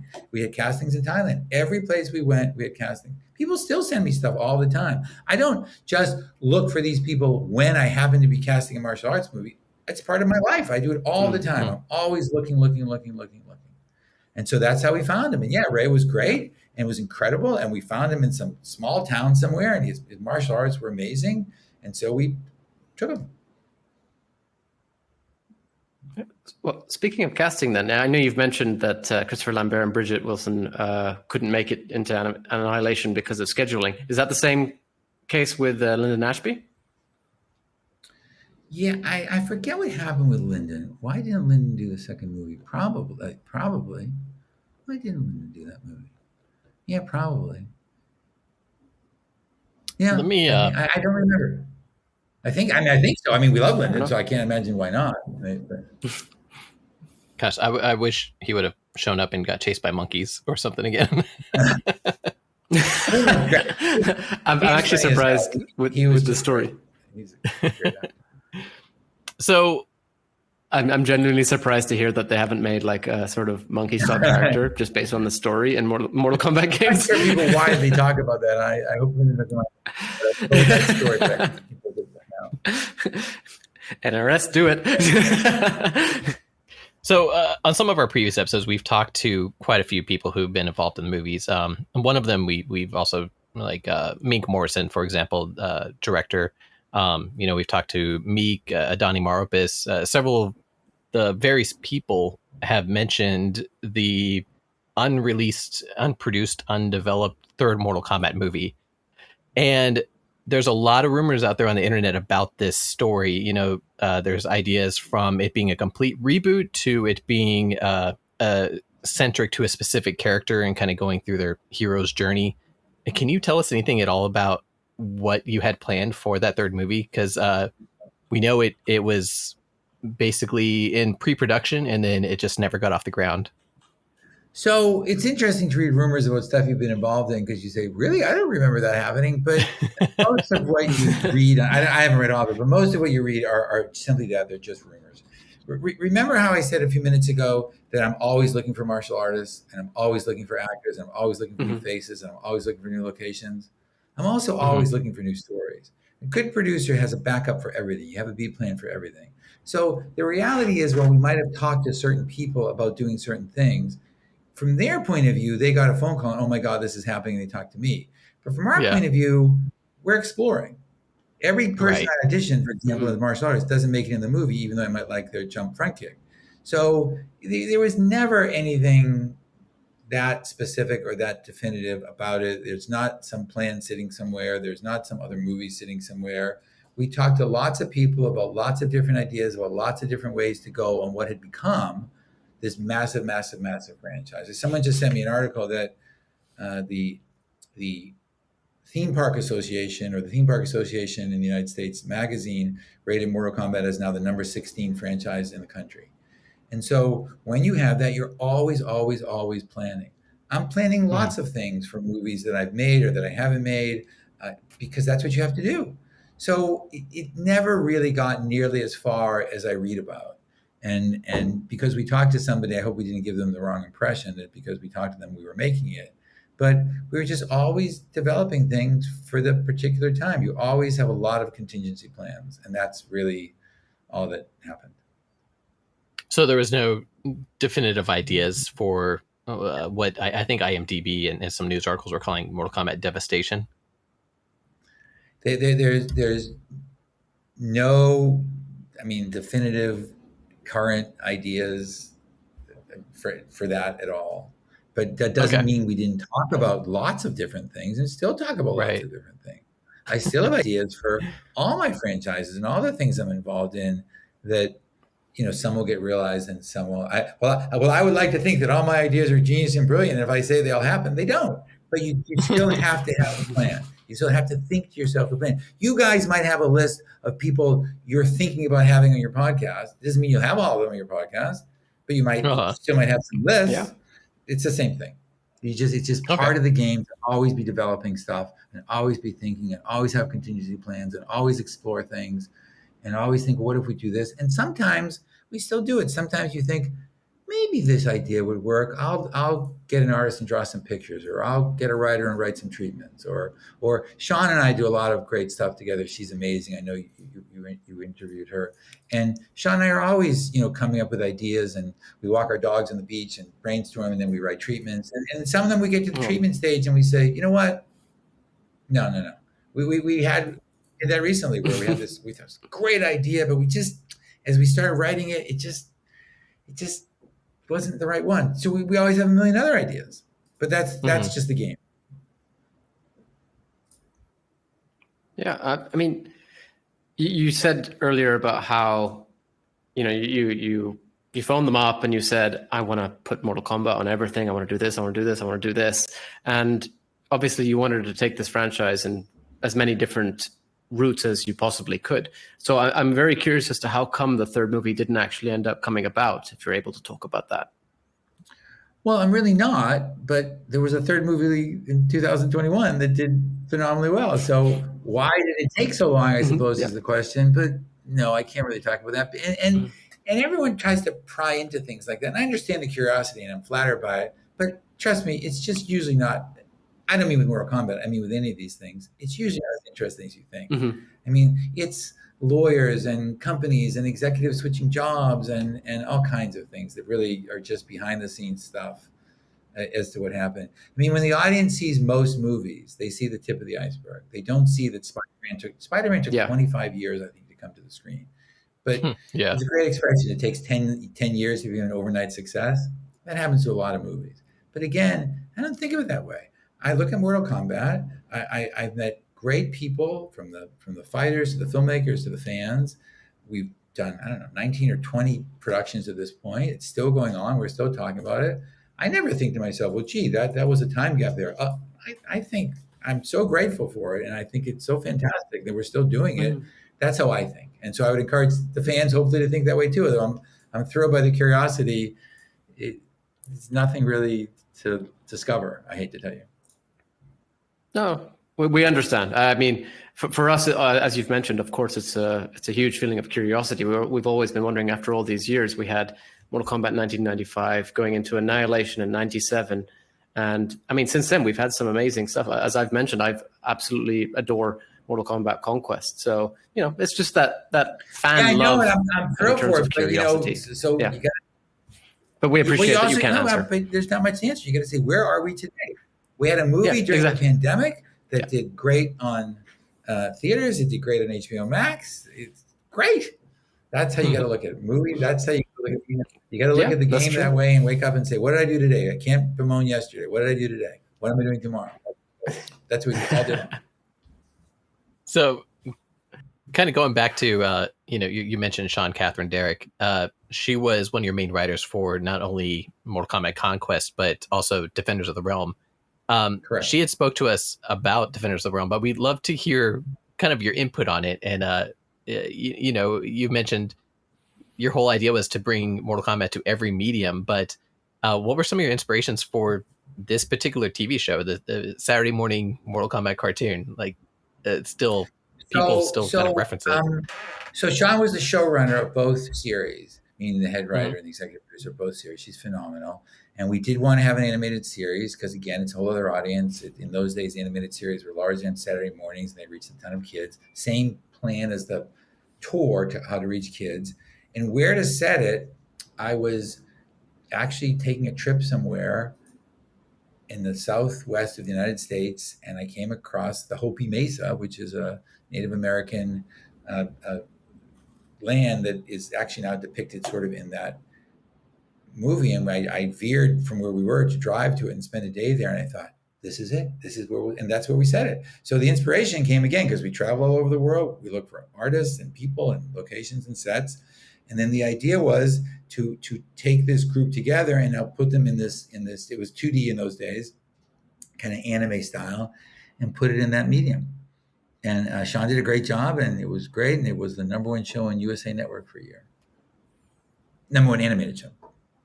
It was a lot of fun. I actually had to catch up on it much later in life because I'd only seen a few episodes growing up, I guess down to, availability. But it was a very fun show. And I loved the similarity. And we spoke about this with Sean, actually, the similarity in sort of atmosphere, but mostly the musical similarity between Conquest and Defenders of the Realm. Now, I'm very curious as to whether you personally had more of an interest in the live action or the animated project. But I mean, from what it sounds like, you love both. It doesn't work that way. If I'm not absolutely fascinated by it, I wouldn't do it. So there's no I like this more than that. No. Everything we do, we're involved in, we love, or else I certainly wouldn't do it. But and at this point too, now it's starting to, the plan is working, and we're in all these mediums, and it's been successful, and we start to build up these group of great people, and working with Sean every day is so wonderful.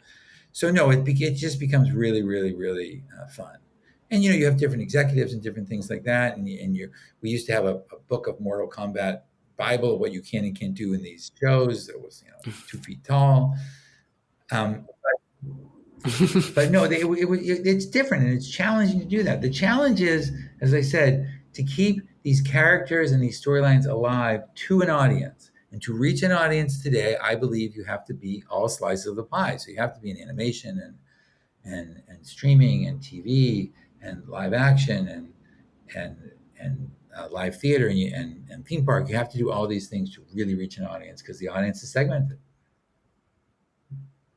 The last episode of Defenders of the Realm had a very different art style, and Sean attributed that to getting more financial incentive into the show. But this was the last episode of the show. How did the series kind of stop at that point? The total business stuff. Really? Okay. Just total contractual business stuff. At this point, you start getting these huge companies who are now involved, and it's. I wish it were more exciting. I'd have better stories for you. But when you get into the, the sort of legal part of it, everyone is doing their job and everyone is fine. But it just gets into some business stuff that gets in the way of some of these things. A lot of things, not just ours, but in general. And that, again, that's just the game. It's like saying I'm playing football and it rained today. What can I do? Right. As Yanni kind of mentioned, you ended up having some similarities between Conquest and Defenders of the Realm, especially with your music similarities. And again, you managed to find musicians that developed the soundtrack for these shows as somebody who drew a lot of inspiration for the Mortal Kombat soundtracks. And was it, again, this is part of that, your whole going out and finding various people that contribute in various ways for your projects?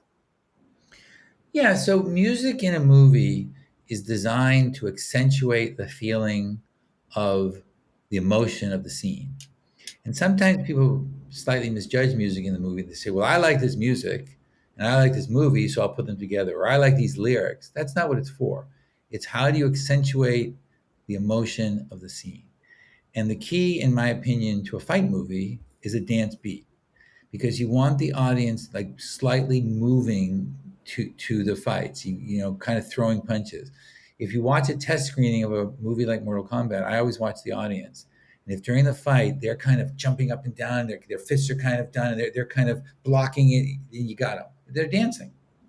And so you don't say to a composer, hey, listen, just do something you like. You say, this scene, we need a dance beat for this fight, and here's what's going on in the fight. So the emotion we need to accentuate is X. And then you get people who can interpret that. But that's what you do. You give them that kind of direction. And a great soundtrack will accentuate the emotion of the movie and the scenes, so it's even more so. It's very hard, if you've ever done it, to watch a movie or a TV show without music, because you don't notice it when it's there. You notice it when it's not there. Mm-hmm. Yeah, I definitely see what you're saying. I mean, that's, I guess, totally unrelated. But I was recently rewatching the movie Drive, and I was thinking about how amazing the soundtrack was. And that got me thinking, as you just said, about how if there was no music in this, how different would this movie be? So yeah, I really definitely see what you're saying. Amount of impact on it. And look, you know, we at Vestron, we did Dirty Dancing, and which is now the most successful multi-artist soundtrack in history.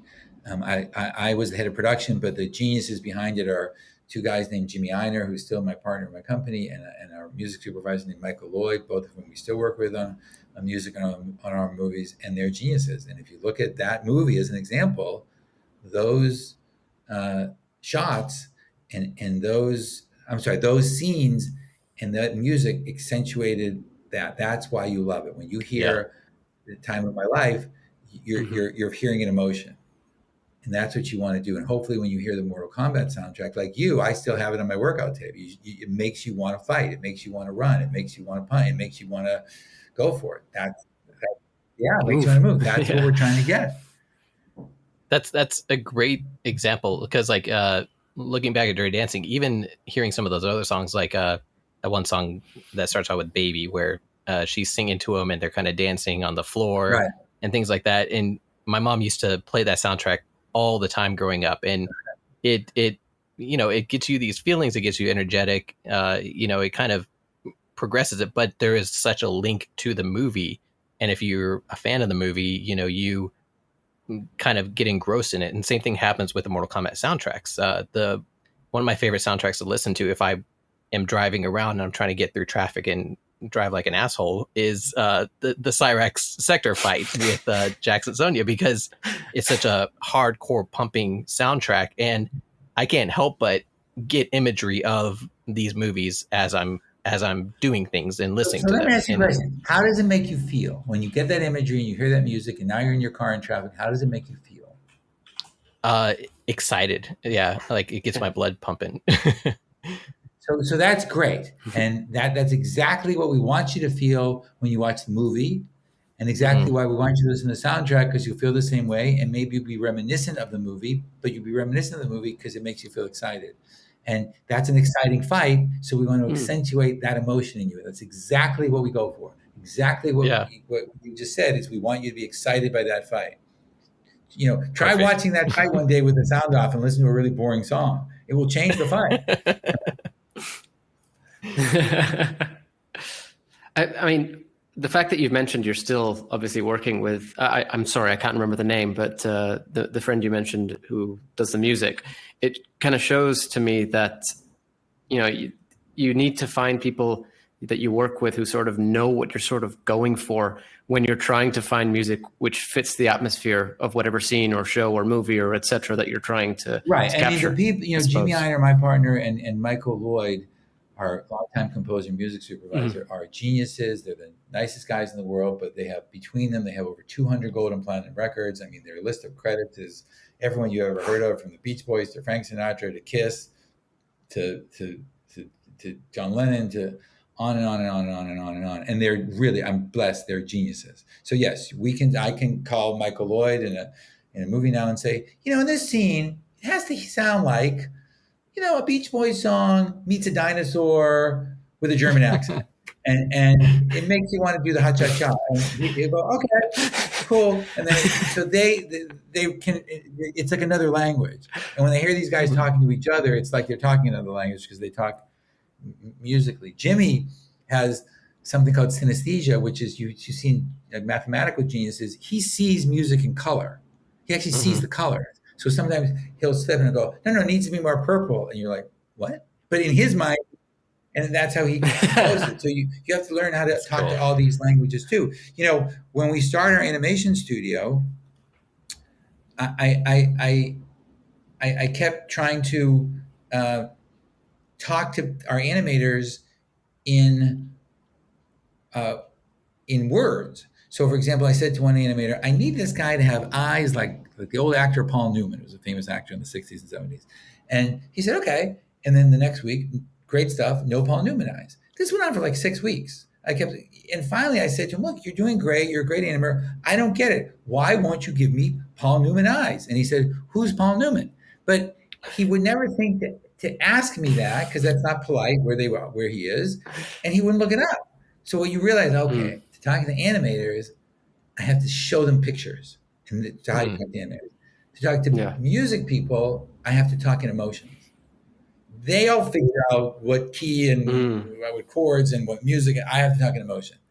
And the exercise we just did with you, Timo, is the exercise we do all the time. We'll say we want this music to evoke this emotion. We'll get the music, we'll play it for other people, and we'll say, how do you feel right now? And we hope they say that way without seeing anything. That's how we do it. So yeah, you do have a bunch of people who you talk to like that about what you want. And I work with so many fight people now that it's the same thing. Fight people, you know, I told you, we say new move, but someone did it. If you can't do it in a shot, if you can't see it, we're not doing it. See, it's funny. I'm a visual person too. So if you would have said, you know, what do you imagine? I would have told you, you know, I see the whole bass blowing up, and I can tell you exactly what visuals are going on in my mind as I'm listening to this music. And it's, you know, it's not the exact scene per scene. It's not like I'm reliving the imagery from the movie, but I get that kind of image in my brain when I think about it.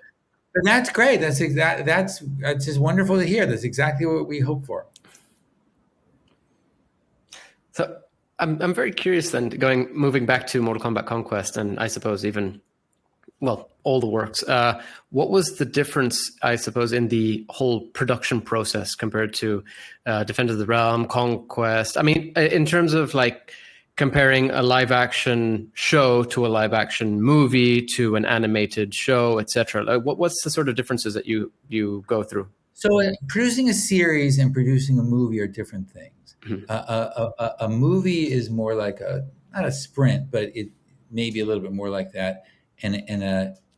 Or again, it's more like a football game, an American football game.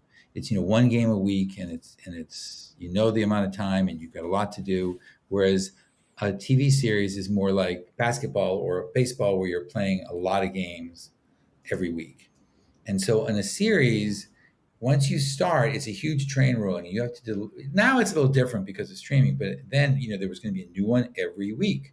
So you were always in writing, in pre-production, in production, and post-production on several shows at the same time. Mm-hmm. So you were on different stages at the same time. And same with an animated series. In a movie, you're on the same stage all the time. Everyone is in pre-production at the same time. Everyone is in production at the same time. And everyone is in post-production at the same time. On a series, it's all mixed up. So you have multiple directors, you have multiple post people, you have multiple stuff, and you always have a deadline. You always, always, always have a deadline that comes up next week. We got to deliver one every week. So that's the difference of it. It's just a lot more moving parts. Now, in the series, once you decide on the characters and the sets, you got them. So that at least becomes set. But it is really like, you know, there's an old I Love Lucy where she's trying to work on an assembly line, all the pies are coming down, and she has to put them in a box, and she gets behind, and it's a mess. That's what producing a series is like. Okay. Whereas producing a movie tends to be more ambitious, but once you get the shot, you're done. In other words, once we're done in Petra on Mortal Kombat Annihilation, that part is done. In a TV series, it's going to keep coming back. Mm-hmm. They're both very challenging, and they're both very different. They're both fun.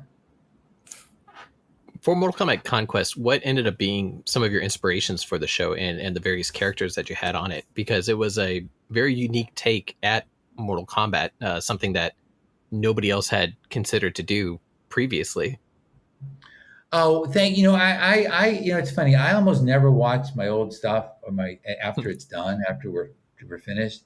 not for any great reason, just because I like to look forward. And at that point, I believe once we're done with a movie or something, it's no longer mine, it's the audience's, and we hope they love it, and they're going to interpret it the way we can. That's why I don't like telling people what I should or shouldn't have done, because it's theirs at this point.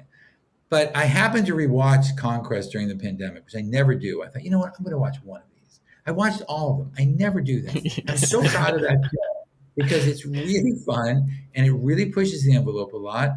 And the experience and the idea was to show that this has been going on for a long time. You say in the lore of Mortal Kombat, once a generation, but we start out in this generation. Remember, that's hundreds of years ago. So what happened in that generation? And they were still fighting it. And Raiden was still around, and he was still the same wise ass that we like to make him. But as I said, I think earlier, we really liked that the three main characters did not really know what the hell they were doing. And we liked them making mistakes, and we liked people not being who they were, and we liked Tracy's character turning out to not be who you think she is, and we liked the fact that, as I said, the women were beautiful and deadly, and you couldn't tell just nice doesn't equal safe, and we're so proud of the fights, and that was the goal. Can we pull off a really good martial arts series? And we did not have a lot of money, by the way. I mean, so the way that got made is we got a certain amount of money from the studio, which was great, and they wanted us to go to New Zealand to make it. But I didn't, because I thought that we would be limited in bringing in guest stars and guest stunt people in New Zealand. As I said, that's what I like to do. Yeah. So I went to Florida, and they were great, and they said, okay, you've got like 2 weeks or something. So I went to Orlando, and I held a press conference.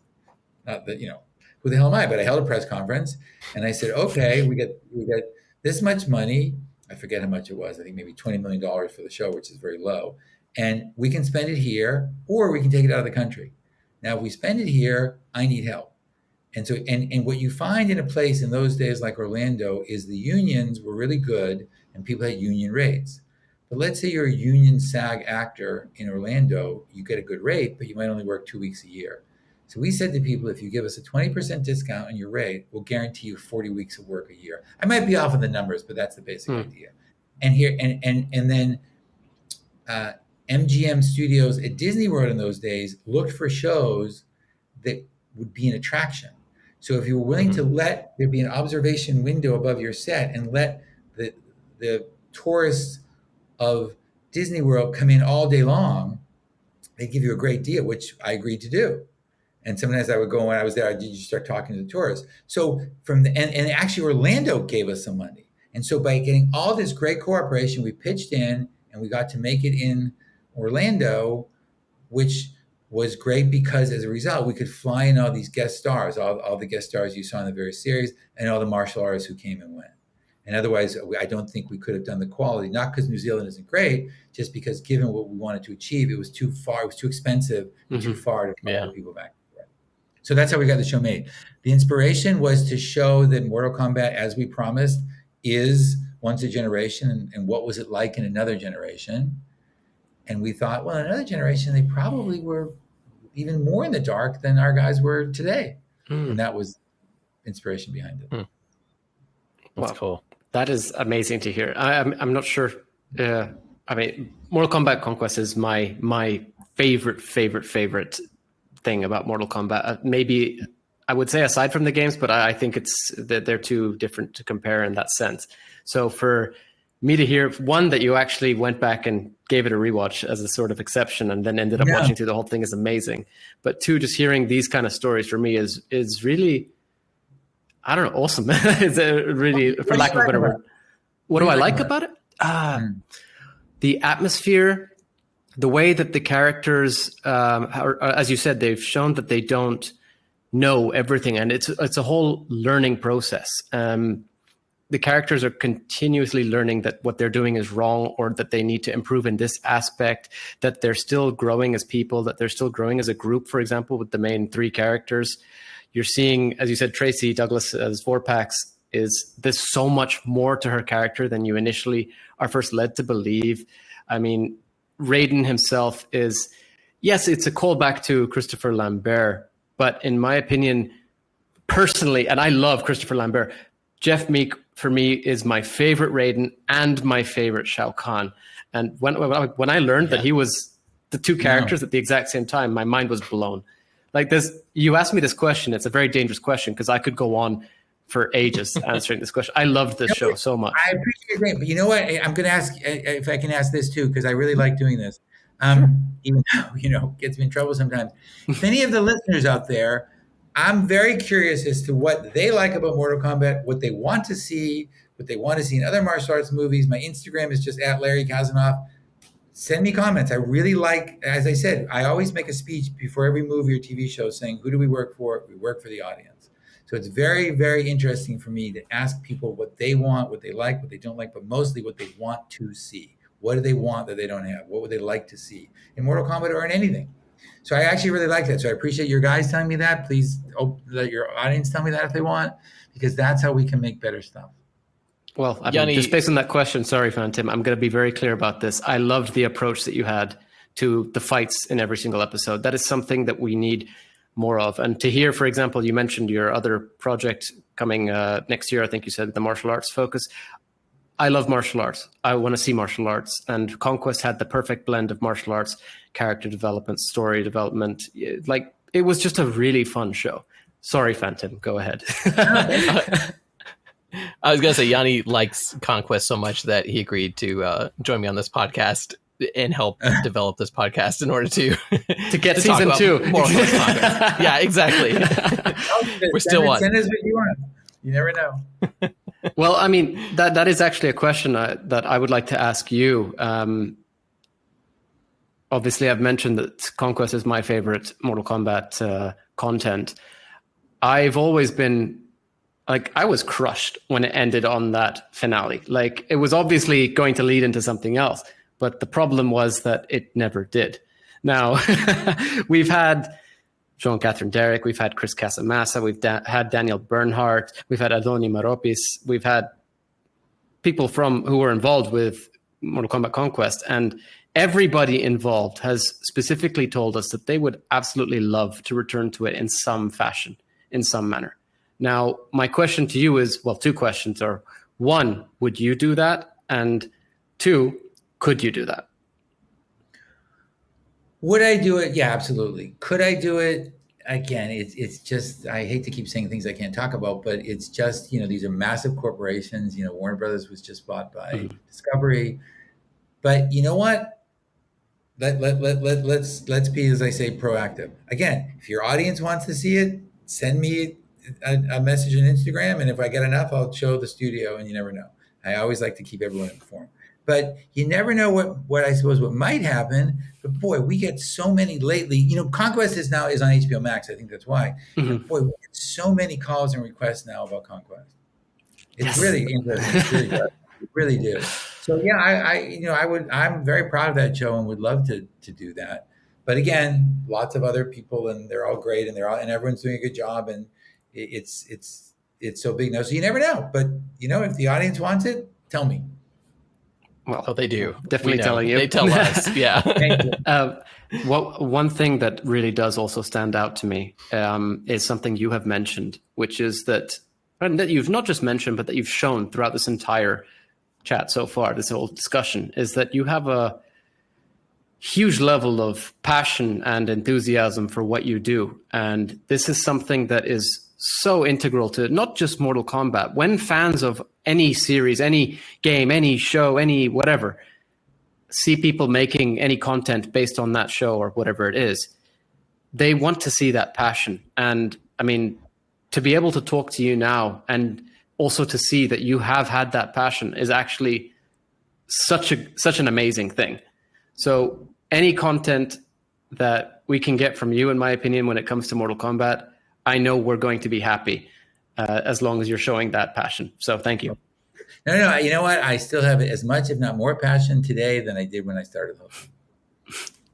It's so fun. Yeah, it's great. I love it. So going back to Mortal Kombat Conquest, how was it that you ended up choosing these particular characters? Siro, Taja, Kung Lao, Vorpax. Like, what was it that made you decide to include them into your show? And besides, the whole direction from Midway to not use some of their bigger names, but where did these particular unknowns come from? We got no such direction from Midway not to use any names like that. We said to ourselves, we don't want to oversaturate this, and we liked the idea that Kung Lao is Liu Kang's ancestor. So that means he was, later years. Let's base it around Kung Lao, and then you say, okay, but again, whenever you're doing any brand extension, you say, I don't want it to be the exact same, but how different to make it. And that calibration on any sequel, as we talked about, or any extension of the brand is a difficult one to make. It's a tough choice. So we simply tried to say, who do we bring in who makes sense that they were around then, like Sub-Zero and Scorpion, who aren't human, and Kung Lao, but who's new? The audience got to see something new. And you got to, there's a chance once you've taken a risk to not change anything on your risk, but you've got to keep changing, you got to keep evolving, or you'll get stale again. So it was really just thinking who would really be around then. Raiden and the other ones that I mentioned would, but then we took some minor characters and expanded them, and then we just invented some new characters. And we thought that mix would be maybe really satisfying to the audience, because it doesn't make sense that you go 500 years ago and you meet no one new. And it doesn't make sense that Raiden wouldn't be there. But it does make sense that you'd have some new people. So it was really just a mix of that. And then when we invented the new people, we really invented characters we just thought were interesting. Think of Star Trek, think of, they're always going to, the main crew is the same, but they're always going to new planets. Kind of like that. That's interesting, because with a lot of properties, especially ones with have such a large fan base as Mortal Kombat, anytime there's a new character introduced, I mean, this has even happened with Mortal Kombat, with a new characters introduced, fans tend to turn against them because it's not their original character that they're used to or that they want. But here you managed to bring in like basically almost every character on there was a brand new character, but fans have clung on to those characters and appreciate them, and have even made petitions for some of these characters to end up in the game themselves. So was there any idea that this would become such a hit when you started going down this path? Well, I either from passion, ego, or arrogance, I always think it's going to be a hit when I start. So it's gratifying to see that people still feel that way. But again, I think it goes back to this, and I hate to be a broken record, but you have to ask yourself, what's the essence of this game? What are we doing? What's the essence of these shows? Do these people fit in this world? It's like the old question on an American SAT to get into college. One of these words doesn't fit into the others. You got to make sure they all fit. What's going on here? And they're all good fighters. They all have something, interesting. But I keep emphasizing this. We really like the notion that every kind of hero type person doesn't really know what they're doing, and they make mistakes. I mean, sometimes those guys were jerks to each other. I mean, Kung Lao was too much of a pacifist sometimes. Daniel was too hot-headed sometimes. I mean, they weren't perfect, and I think it's a real credit to the way that Sean and her team wrote the characters, because they were very relatable, and you believed they would come in a Mortal Kombat world, and that's really the thing. You didn't look at them and go, "What is this person doing here?" They felt like they were part of the world. Yeah, but we tried, and we wanted people to have new stuff. We tried new things. That was absolutely a plan. That's got to give me something new. I mean, you say you don't want to sound like a broken record when it comes to the essence thing, but honestly, that is one of the most important things. It's not, to me, that's not a broken record thing. That's more of a sort of principle that you try to stick towards, which I guess also answers your question that you asked me again. But that's one of the things about Conquest that really stuck out to me the most. It's that it felt Mortal Kombat. It had the essence of Mortal Kombat. It had the combat. It had the mysticism. It was, I mean, in some ways as well, like it was, what's the best word here? Like the way that the characters would interact with each other. As you said, sometimes they would show that they have no idea what they're doing. Sometimes they would show that, they each had their own identity, I guess is the best way of saying it. And that's something that's so important to the entire roster, even in the games, in my opinion. I personally gravitate towards characters who I feel really have that identity, have so much story to them. And that's something that Conquest showed as a whole, with pretty much even minor characters that came in for just literally one episode. Yeah, they all had that. You have to ask yourself, what's interesting about this person? Do you want to spend more time with them? And if you figure that out, you have a good character. And also, sometimes they're not who you think they are. Yeah. The other thing, too, is, boy, we just had such great martial artists running around. So we gave a lot of the martial artists lines. You know, we gave Chris and JJ and all those guys wound up acting in the shows, too, because these guys are just so amazing as fighters. And I'm telling you, you can't fake that. It's not just the actual great move. It's the look that you know it. Again, like you look at a wolf in the eyes and you go, uh-oh, why does he look different than a golden retriever? But he does. And these people have that too. When you found out that there wasn't going to be a season 2, how did you feel personally about it? Because, I mean, you're a big fan of the series as well, and this is one of your children. What were your thoughts when that news came through? Onward. Oh, yeah? That's cool. Yeah, I love how you've stayed focused throughout your life. I mean, as we've talked through all these different things, it's just been what's next. That's cool. It's a great line from The Godfather where one of them says to the other, "This is the profession we have chosen. I love what I do. It's not perfect. Everyone isn't perfect, but you got to be so grateful for what you have and onward. There's new ideas, there's new people, there's new stuff. You just got to move onward. No one is, largely out to get you. Certain corporate things happen, blah, blah, blah. Onward. What's next?" We've asked Sean, Catherine, Derek, as well as really everyone that we've had a chat with about this. And now we have to ask you to get your sort of take on the matter regarding the final 2 episodes, what happened with them and how they were supposed to lead into a potential season 2. What can you tell us about that? Well, they were supposed to lead into potential season 2. So, I mean, we did not think we were stopping there. So that was really not. I mean, had we thought that, we perhaps might have ended it in a different way. But there was supposed to be a season end cliffhanger. It was not supposed to be the end. So that's what happened. As I said, I think we probably would have done something different had we been known earlier. When we left thinking we were coming back. Yeah. Was there any discussion? I mean, your answers actually made me think, maybe was there any discussion as to how you would have ended the show if you weren't going to continue? And if so, are you able to tell us about that? No, because we thought we were going to continue. And as I said, I don't love going back and Monday morning quarterbacking and think, we've done it this. Well, we didn't. We didn't know. We didn't do this. And we thought, no, we left. We thought we were coming back.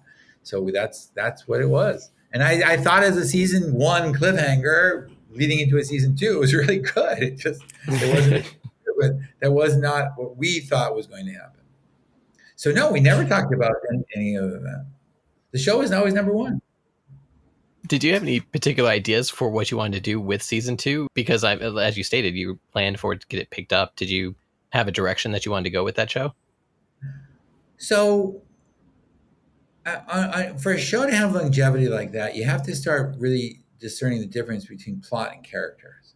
It's hard to outplot or to overly plot a show. If you think of Friends, it's really just those characters. And yes, will Ross and Rachel or won't they? But mostly it's about their lives together and who they are as characters.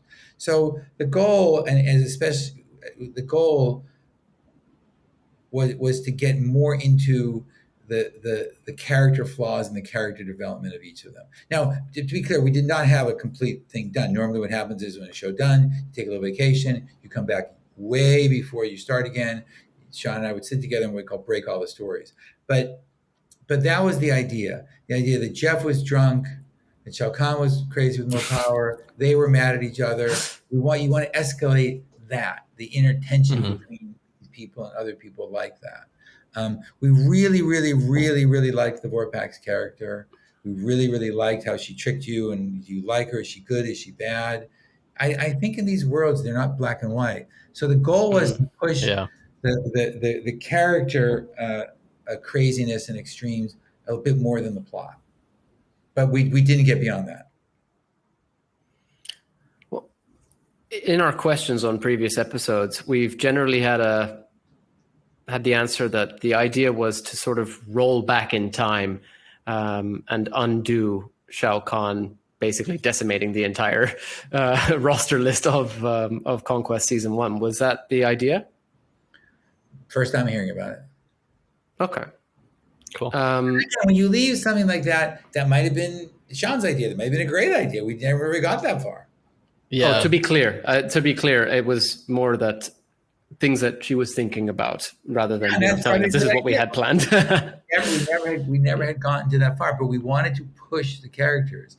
That's what we were trying to do at the end. They got the three of them got in more fights with each other. You know, Raiden was really not just now screwing. Now he's really drunk at one point, and so what happens then? We like the idea of pushing the extremeness of the characters. Could you roll them back and bring back the people? You know, as I said, we didn't like do that in the movies. Would we have done it in the series? Maybe. I don't know. We never got to that part. And again, once we don't, I'm not just saying onward as a great word that you think, okay, next, what's next? What can we do? Why think about that? Why look back? It's not going to help us. You know, that's really interesting to me because I think this too demonstrates that touch of madness where you guys were willing to push the envelope and end with such a dramatic cliffhanger of everybody's dead, but you know, you hadn't sat down yet and figured out, okay, how are we going to bring this show back? How are we going to do season 2? So yeah, I mean, it's well, because season 1 was successful, and we did have an overarching story. The basic storyline of these three people are in Raiden, are in their place, trying to, you know, keep Earth safe until the next tournament. Kung Lao won't age. That wouldn't have changed. The setup wouldn't have changed. It's like saying we had a great setup and a great place, and that wouldn't have changed a little bit. I mean, we physically would have tried to expand it a little bit more visually, either in CGI or otherwise. We would have stayed in Orlando, but the thing you would have hopefully noticed and pushed are the characters. If you think, I don't know what kind of TV series you watch, but the ones to me that just are all plot-like, we like less than the ones that are. I think TV is really about ongoing characters. It's really about who these people are and how interesting and complex they are. And Sean is great at writing that sort of stuff.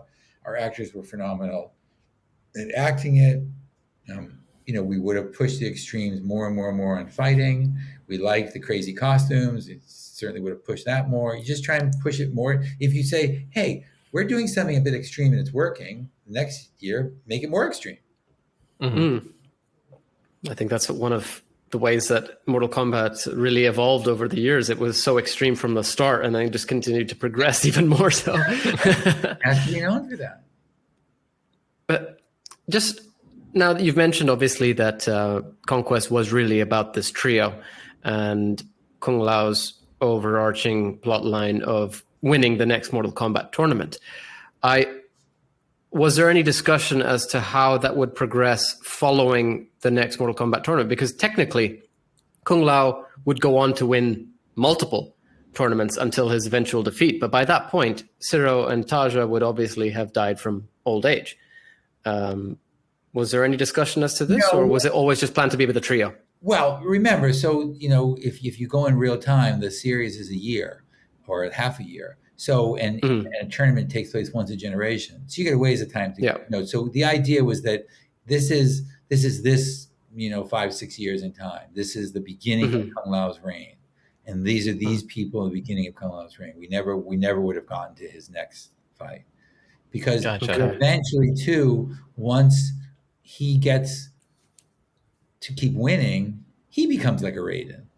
And he becomes a master. And, you know, he really, I mean, I actually found myself when I rewatched the show kind of saying, no, what are you doing? Don't do that. And I thought, well, I know what he's doing. I sat there with Sean. But it still got me because he was just making mistakes. And the idea of, Paulo was great. And the reason we cast him is because he was very, you know, the character tried to be a kind of sweet, benevolent, maybe we shouldn't do this, and hurt people Kung Lao. And, you know, the typical way to go of Kung Lao was to cast him, you know, real macho, let's just kill everybody. That's what we wanted to do. And Paulo really was great at that. So that alone was really interesting. And I mean, I'm very curious now. Sorry, I interrupted you. Well, just the fact that you've recently rewatched it, I'm very curious to hear more of your thoughts on the show itself, looking back on it now, just because, as you've mentioned with Paolo and his portrayal of the character, I'm curious what else stuck out to you, really. Well, again, it's going to sound egotistical, and usually when I watch my own things, I don't watch them because I think, we should have done that, and I don't like thinking that way, so I don't watch them. I can't. This one, I said, I can't believe it was that good. These people are great. They're calling up people I haven't talked to in years, like Tracy, Daniel, I'm still friends with, and saying, "Have you watched this? You got to start watching this. This is great."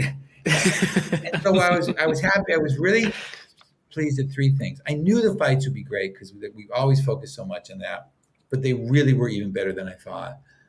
The stories surprised me, even though I was obviously intimately involved in the creation of them. I'd forgotten some of them. And so, but I know Sean is great. But actually the acting of everybody was really so much better than I remembered. Because remember, we did not have a lot of money to cast people. No one got paid a fortune to be in that show. And Jeff and Daniel and Tracy and the acting was so much better than I had remembered. I really bought into it. And so I was so pleased. Usually I'm not. I'm very self-critical if I let myself be. But so that I try and channel into new things. But I'm telling you, I called people. It was some time during the pandemic, and I was like, "You got to watch this." So it was. I was really thrilled, to tell you the truth. I'm actually so happy to hear that. Yeah. Now, we've discussed whether or not you do a season 2 or something, but I'd rather just get your opinion rather than an actual decision as to how to move forward. If, based on your recent rewatch, if you were to ever return to Conquest, would you prefer it to be like a sort of season 2, a reboot? What would you, firstly, what and how would you follow up with I don't know. returning to it? I haven't thought that. But here's the thing you have to think about. This is where it gets difficult on a human level. You have to think, if we're saying to people, this is the beginning of Kung Lao's reign. It was 20 years ago. And although everyone looks good, they do look older. And so you can't just pretend it's the next year. And so if you can't pretend it's the next year, this is a discussion, if I was sitting down with Sean tomorrow, we would say, well, but now you're changing the basic point of the show. They can't, it's one thing to be naive when they're all 25 years old and they're new to this, but now 20 years later, if they're still naive, they're idiots. So if we're less naive and they're kind of withered old veterans, have we lost something? So that's the decision we have to make. So you either reboot and recast everybody, or say, okay, this is years later. I don't know what we do in a situation like this. We haven't had that discussion, but I do find that hard on shows. If you watch when they bring back Will and Grace, when they bring back this, I don't think that usually works, because the characters are buying into a fantasy, and you don't want to start making jokes about, boy, do my knees hurt and things like that. So I don't know. That's a good question. I don't know what we do, but probably I shouldn't say that. I don't know what we do, but that is the discussion you would have. And if these characters are older now, it would change the dynamic of the show. And do you or don't you do that? What you'd probably wind up doing is, you could also, I don't have to think about it. I've never thought about it until you said it, because again, until it becomes a reality, until the pandemic, when people started calling me like a year ago, and you guys and everything, I never even really thought about it. But, now it comes up a lot. It's actually funny, Larry, that you kind of talked about this. When we spoke to Daniel Bernhardt, he started giving us a bunch of pitches on some ideas. So I think bringing back the old cast members could really work with some of these ideas that he had. So I'm just going to put this out there now. Reach out to Daniel. Let's get this going. Oh, Daniel's a really good friend of mine. We have lunch all the time. That's cool. He's great. He's so much fun. Yeah, but he was really cool. He's a great guy. He's a really great guy. I've known him forever. We had ideas about turning some of the characters into villains at this point in their lives, because it's been so long that you can completely shake up the whole dynamic of the show. And I would love to see it come back. I like that. That's a good idea. Yeah, I think that would be actually pretty cool, because then you could also go back with the whole, if Shao Kahn's won and time has been turned back, maybe Kung Lao doesn't become the next warrior of Mortal Kombat until later in life, which is why they're all older now and why Bernhard's gone down this different path, and well, Bernhard Zero has gone down this different path, etc. There's lots of ways I think it could really work. I think sticking to the old cast would be a very big draw for the fans, such as myself and Phantom. Mm-hmm. But there's so much you could do with it, which we'd love to see. Any of those things, it's the interesting question of, you agree and you want the old cast. Now you think, okay, but now you're 14 years old or 16 years old. You don't know the old cast. What do you do? Are they going to look? Yeah, I don't know the answer. I guess I've never thought about it. These are questions you have to ask yourself. And so usually they wind up being a mixture. You keep someone and someone you don't. And then everyone takes it personally, but it's really not personal. It's just a question of how do we, that's why I'm always interested. I always ask audiences when people tell me that. Like, I'll ask you guys. So from Conquest, who's your favorite character? Ooh, Raiden. That's a difficult one. It's got to be Raiden. Jeff Meek. Like, yeah, that's mine. But yeah. that's yeah. No, I'm trying to decide. I really liked Zero. I really liked Quan Chi. I loved Raiden. There's too many. I can't. Shao Kahn was amazing, and he was only at the end of each episode or something, I guess I'll go with Raiden. Yeah, that's two for Raiden. That or Quan Chi. Quan Chi was amazing. Adoni was amazing as Quan Chi. I agree. I liked him. The whole the whole argument too that maybe a newer audience wouldn't recognize the actors at the time of Conquest coming out. These weren't. I mean, they were well-established actors in their rights. They had various histories, like Meek had done Raven and shows like that. But for a lot of the Mortal Kombat community, we weren't aware of who these people were, and we jumped onto it. I meant it because you said it'd be a great draw for the community, which I agree. But given that some of the actors are older now, if now you're a kid and you're watching a show and you turn on the show and you think everyone's going to be 25 and everyone's 50, is that okay or not? I don't know. It's an interesting question. I think in Jeff's case, for example, Raiden, it's sort of okay. Although Raiden's really not supposed to age. I haven't seen Jeff in a few years, but maybe he looks great. I don't know. You know what? This would be if someone called me tomorrow and said, "You're greenlit, you're starting in September, you got to figure this out." That would be what we call a great problem to have. So yeah, really. We have that problem one day, but so far we don't. I realized, sorry, thinking back on the previous question, there was a couple of really cool characters we may have missed out on, and I think that Chris Casamassa and JJ Perry did amazing in those roles, and Sub-Zero is possibly up there as a favorite. Yeah. So, I had another question. With Mortal Kombat, you basically headlined this franchise in a lot of ways through your production. Did you end up having any hand in Mortal Kombat becoming an action figure? Yeah. Really? How did that come about? Because I was always curious about how we got those toys. Because one of the things we said we were going to do was, as I said, put in every medium that includes toys. Toys is a big category. So we worked with a merchandising agent who's a great guy named Danny Simon, and we made presentations to all the companies. And I believe the first round of toys went to Hasbro. And then you try and, again, action figures are a tough deal to get. It's a lot of money in the marketing commitment of the toy company, and they have to make molds and they have to do it. So yeah, you make presentations to the toy companies. And that's another reason why when I said earlier, we had to stick to the schedule of a movie and a TV series, another TV series, another movie, is because you have all these merchandising partners and they're planning on this happening because they separately have been developing this stuff. And so, for example, if you have a toy company like Hasbro and a big part of their fall line is you, and you told them, here's what's going to happen this fall, you can't really switch that. Right. So yeah. you get locked in. Yeah. So we made tons of we had for a long time a very good relationship with Hasbro, and we're very close to a lot of the people there. And so, it went to them, and we made presentations and made sure it was fun action figures and made sure everyone liked it. We're moving offices soon, and so we were cleaning out stuff. I actually found a set of the original toys that we have in the store. Yeah. Those actually are collector's item now. If you look on eBay and stuff, people spend arms and legs to get those. Yeah. I know. So along with the toy line, and everything else Mortal Kombat related, one thing that you did in, I think it was like the year 2000, was you started up Mortal Kombat's Federation of Martial Arts, which for the time, it was revolutionary. It was this whole multimedia online thing where you could basically participate in Mortal Kombat in a way. Right. But yeah, and so how did this concept come about where you start pulling in these different actors and stuff that you had worked with and made this online?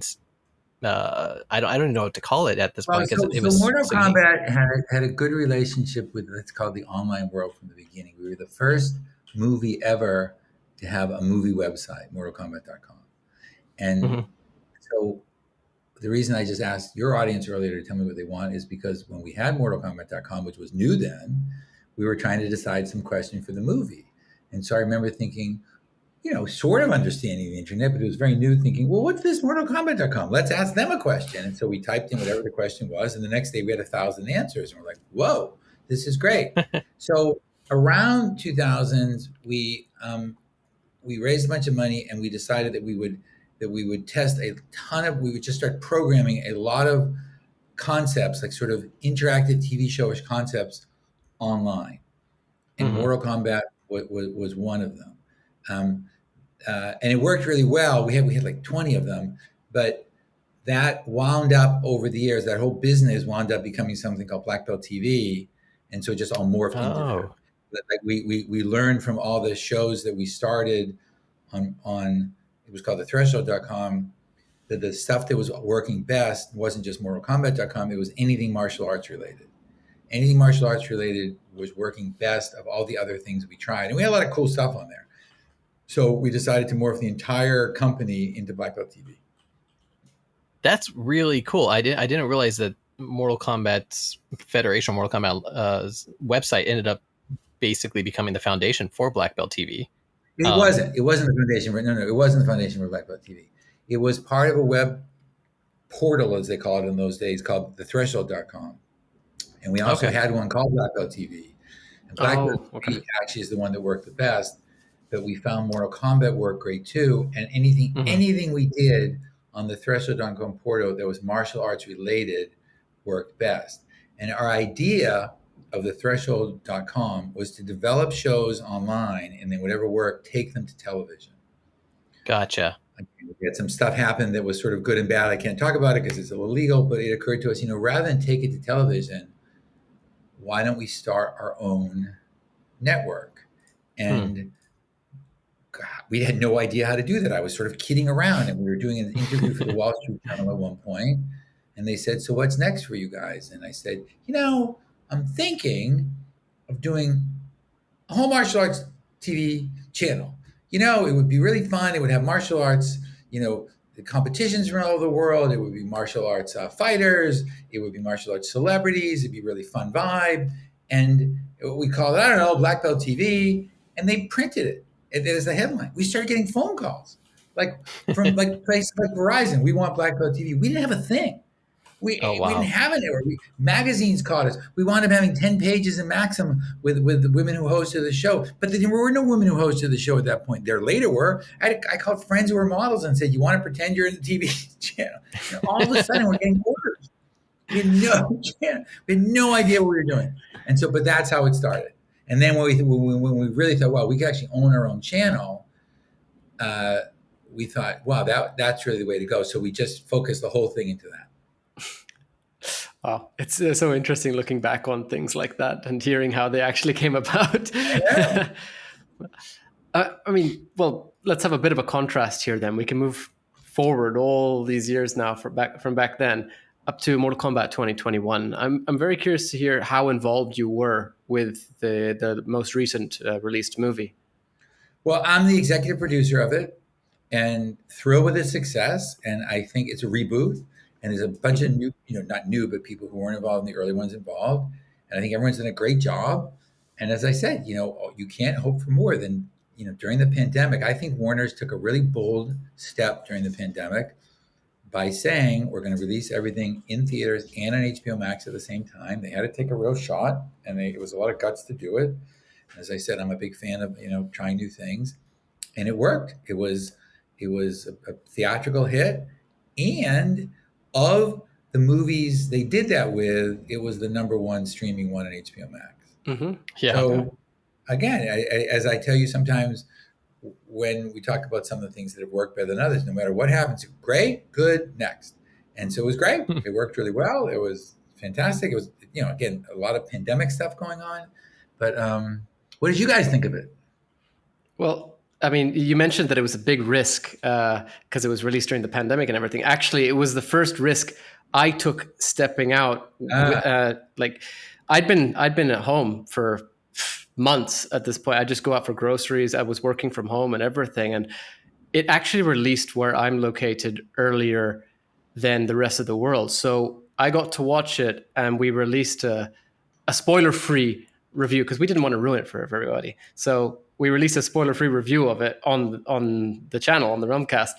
But I quite enjoyed it. I think that it did things differently. I think certain things were changed that might not have needed to be, but at the same time, it had its own identity and still had that Mortal Kombat feel to it.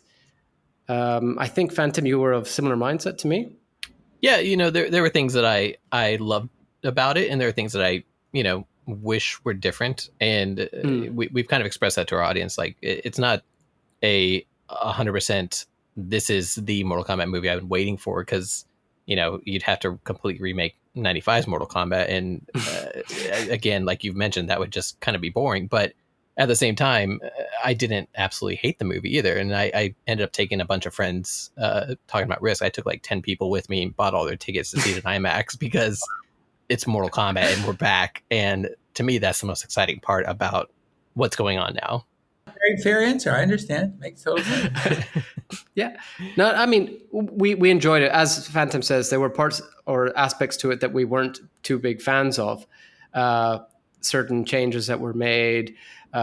Personally, actually, this relates back to Conquest in some way. A lot of the fans were unhappy, I guess is the best way of putting it, with the addition of an entirely new character. Now, not purely because it was a new character. I think that the fans are actually very open to that, as we've seen with Mortal Kombat Conquest. I think it was more the fact that Cole Young was the new main character and was sort of written into being a descendant of Scorpion, rather than actually seeing Scorpion and Sub-Zero in their own right and having Cole Young come up as, his own separate character. I think that was one of the biggest criticisms, really. Yeah, but with all that being said, one of the things that we've enjoyed about the production of this movie and upcoming movies is people like Todd Gardner's ability to listen to fan feedback and incorporate that. And there's been a lot of online interaction between the cast, the crew, and what's going into these movies. So we're super excited to see what's going to happen next. Look, again, from the point of view of some of us, it's so gratifying. And as I said, I usually walk around and think of these things, but when we're sitting here thinking of all these years later, I still remember being in Neil's office like it was yesterday.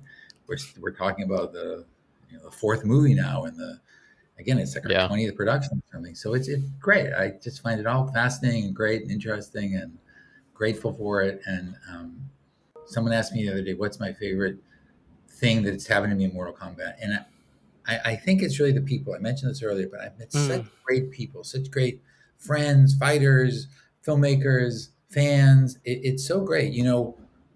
I was speaking at someplace not too long ago, and some guy came up to me and said he was stationed overseas in either Iraq or Afghanistan. And I guess at that time, they let the soldiers they said the soldiers could bring a couple of DVDs. I guess this was like 10 years ago. And like 3 or something. And they had some name for them, like, because they that's what they could watch over and over again. It's all they had to watch. And, at night in your bunker with bombs going off outside. And he said he watched the first Mortal Kombat movie over and over and over for so many nights. And he said that's what got him safely through the war. And I thought, oh my God, if we've done nothing else and we did that, this is so great. That's actually beautiful. Yeah. Yeah, right? Isn't it? Yeah, it is. With the Mortal Kombat 2021, they ended up recruiting a lot of various actors and stunt doubles, like Daniel Nelson, who we previously spoke to. Did you have any hand into kind of bringing this cast together for the new movie? As I said, I'm the executive producer of the movie, and as I told you, I can't really talk about the details of how it got done because the studio, because I just can't. But yeah, I'm one of the executive producers, and things evolve and change. This is I say 25 years, but 1995, so 27 years of doing it. Things evolve and change, and the same way I tell you this about every single Mortal Kombat thing. You asked me what did I did when Conquest didn't get renewed. This movie brought joy to people during the pandemic, got them into the movie theaters, was number one on streaming and number one on in the theaters the weekend it opened. Fantastic. Just great. Mm-hmm.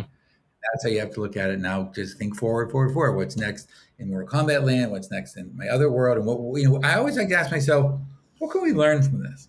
You're always saying to yourself, if you're a movie producer, what does the audience want to see? Not today, because if I start a movie today, it doesn't come out for 18 months. What will they want to see? And what can we learn? Mm-hmm. That's why I always ask people to send me things like that. So that's what we always try and ask ourselves. What will we want to see? And while it's very fascinating to always, again, Monday morning quarterback people, they wanted to see this movie and they saw it and they seem to have loved it. That's fantastic. Yeah. I'm actually surprised, I suppose, in that over all these years, we've had the Mortal Kombat films, we've had 95, we've had 97, we've now had 2021. We've had Mortal Kombat Conquest, we've had Defenders of the Realm, we've had Mortal Kombat Legacy. I'm actually shocked that up until now, we've not seen a sort of follow-up TV series for Mortal Kombat since, I guess, Legacy, which was really, an online web series rather than anything. So I know you're not able to talk about these sort of things, but maybe we can use this as a sort of hint, fans are interested in this sort of thing. Again, if fans are interested, at Larry Kasanoff on Instagram, tell me. So, Larry, overall, what's been your favorite Mortal Kombat project that you've worked on? And I hate to ask you to look back at it, but I mean, as we've stated, you've done everything. So, if you had to pick one, that was. I don't think that the favorite one in terms of how it came out is this, but the favorite one probably I worked on was the first movie, because remember I took an enormous risk to go make that movie. And it worked, and the people were great, and the crew was great, and I formed lifelong friendships from it. And we went to Thailand, and it was so exciting, and everyone said it couldn't be done. And it doesn't mean, I'm not saying I think that movie is the best thing ever, but the experience of going to do it and getting it launched and saying I was going to do it and taking the risk, and everyone telling me you can't make a movie from a video game, your career is going to be over, and having it all work out. That was the favorite experience. And again, shooting a movie in southern Thailand, which we've now done subsequent to that, and it's gorgeous places. It was just wonderful and great people. So the experience was such an adventure. And movies go a lot of ways, even in the making of them. And it just, everything worked out wonderfully well in that movie. Let me ask you, was that first movie, was that basically your springboard for Threshold Entertainment? Was that the first one that you produced under the banner? Yeah, it was the first thing we did. I started the company to do Mortal Kombat. Wow. So I took a risk. I was president of Lightstorm Entertainment. I left to go make Mortal Kombat. We were a video game movie that its own owner, its own CEO said, piece of crap video game. So, Well, thank you. Because he's a great guy, successful, and he liked to kid around like that, but he knew what he was doing. He was a very smart guy. Right. It was a huge risk. And everyone told me, oh, boy, you're crazy. I hear that a lot. Touch of the madness, right? But I'm curious as to if there's any difference in the production process now over the years, in comparison to, say, Mortal Kombat 95 to Mortal Kombat 2021, whether that be the shift between dealing with maybe Midway at the time or dealing now with NRS and WB at this point in time. Well, who you deal with in a movie changes, but there have been very, very, very few changes in the way a movie gets made over the last 100 years. If you really look at movies, here are the innovations in movies since they started. Well, first you had sound, that was huge. And you had color, that was huge. And you had Technicolor, which is widescreen, that was huge. And you had the motion control camera, Lucas invented, which was huge. And then you had digital, which we helped pioneer on Terminator 2. Other than that, it's if you read a book about, I read a ton of Hollywood history. If you read a book about Hollywood in the 30s or 40s, I read about these producers. They had the same challenges we do right now. So the process is the same. You might be dealing with a different company or a different executive. Steve Martin once gave a speech at a movie he had made at Sony, and he said, "I'd like to thank so-and-so, who's the president of Sony Pictures now. And I'd like to thank this other person who was the president of Sony Pictures when we were in production. And I'd like to thank so-and-so who was the president of Sony Pictures when we were in development." And he said, "And I'd like to thank all of you in the audience in advance for when you become the president of Sony Pictures." The world changed, the faces change, the people change, but the process stays the same. You're trying to make a great movie that satisfies the audience in the midst of a lot of people. As I said earlier, I view my job as maintaining one creative vision for 1,000 people. And the personalities change, but the issues are the same. I find myself saying to people now, "Oh, so this person has this, so this person has that. We've seen this before 100 times." So, but the process doesn't change. The digital technology is better, which is good and bad, because the second digital technology gets better, when we did morphing on T2, a year later, you could buy morphing for $99.95 on your home computer.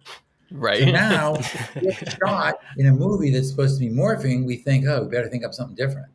So as the technology gets better, you're obviously thinking of, well, we better even get better. We better think of new ways to use it. There's almost a retro movement now in some filmmakers. I'm going to shoot things the old way. And so the process does not really change. The personalities do.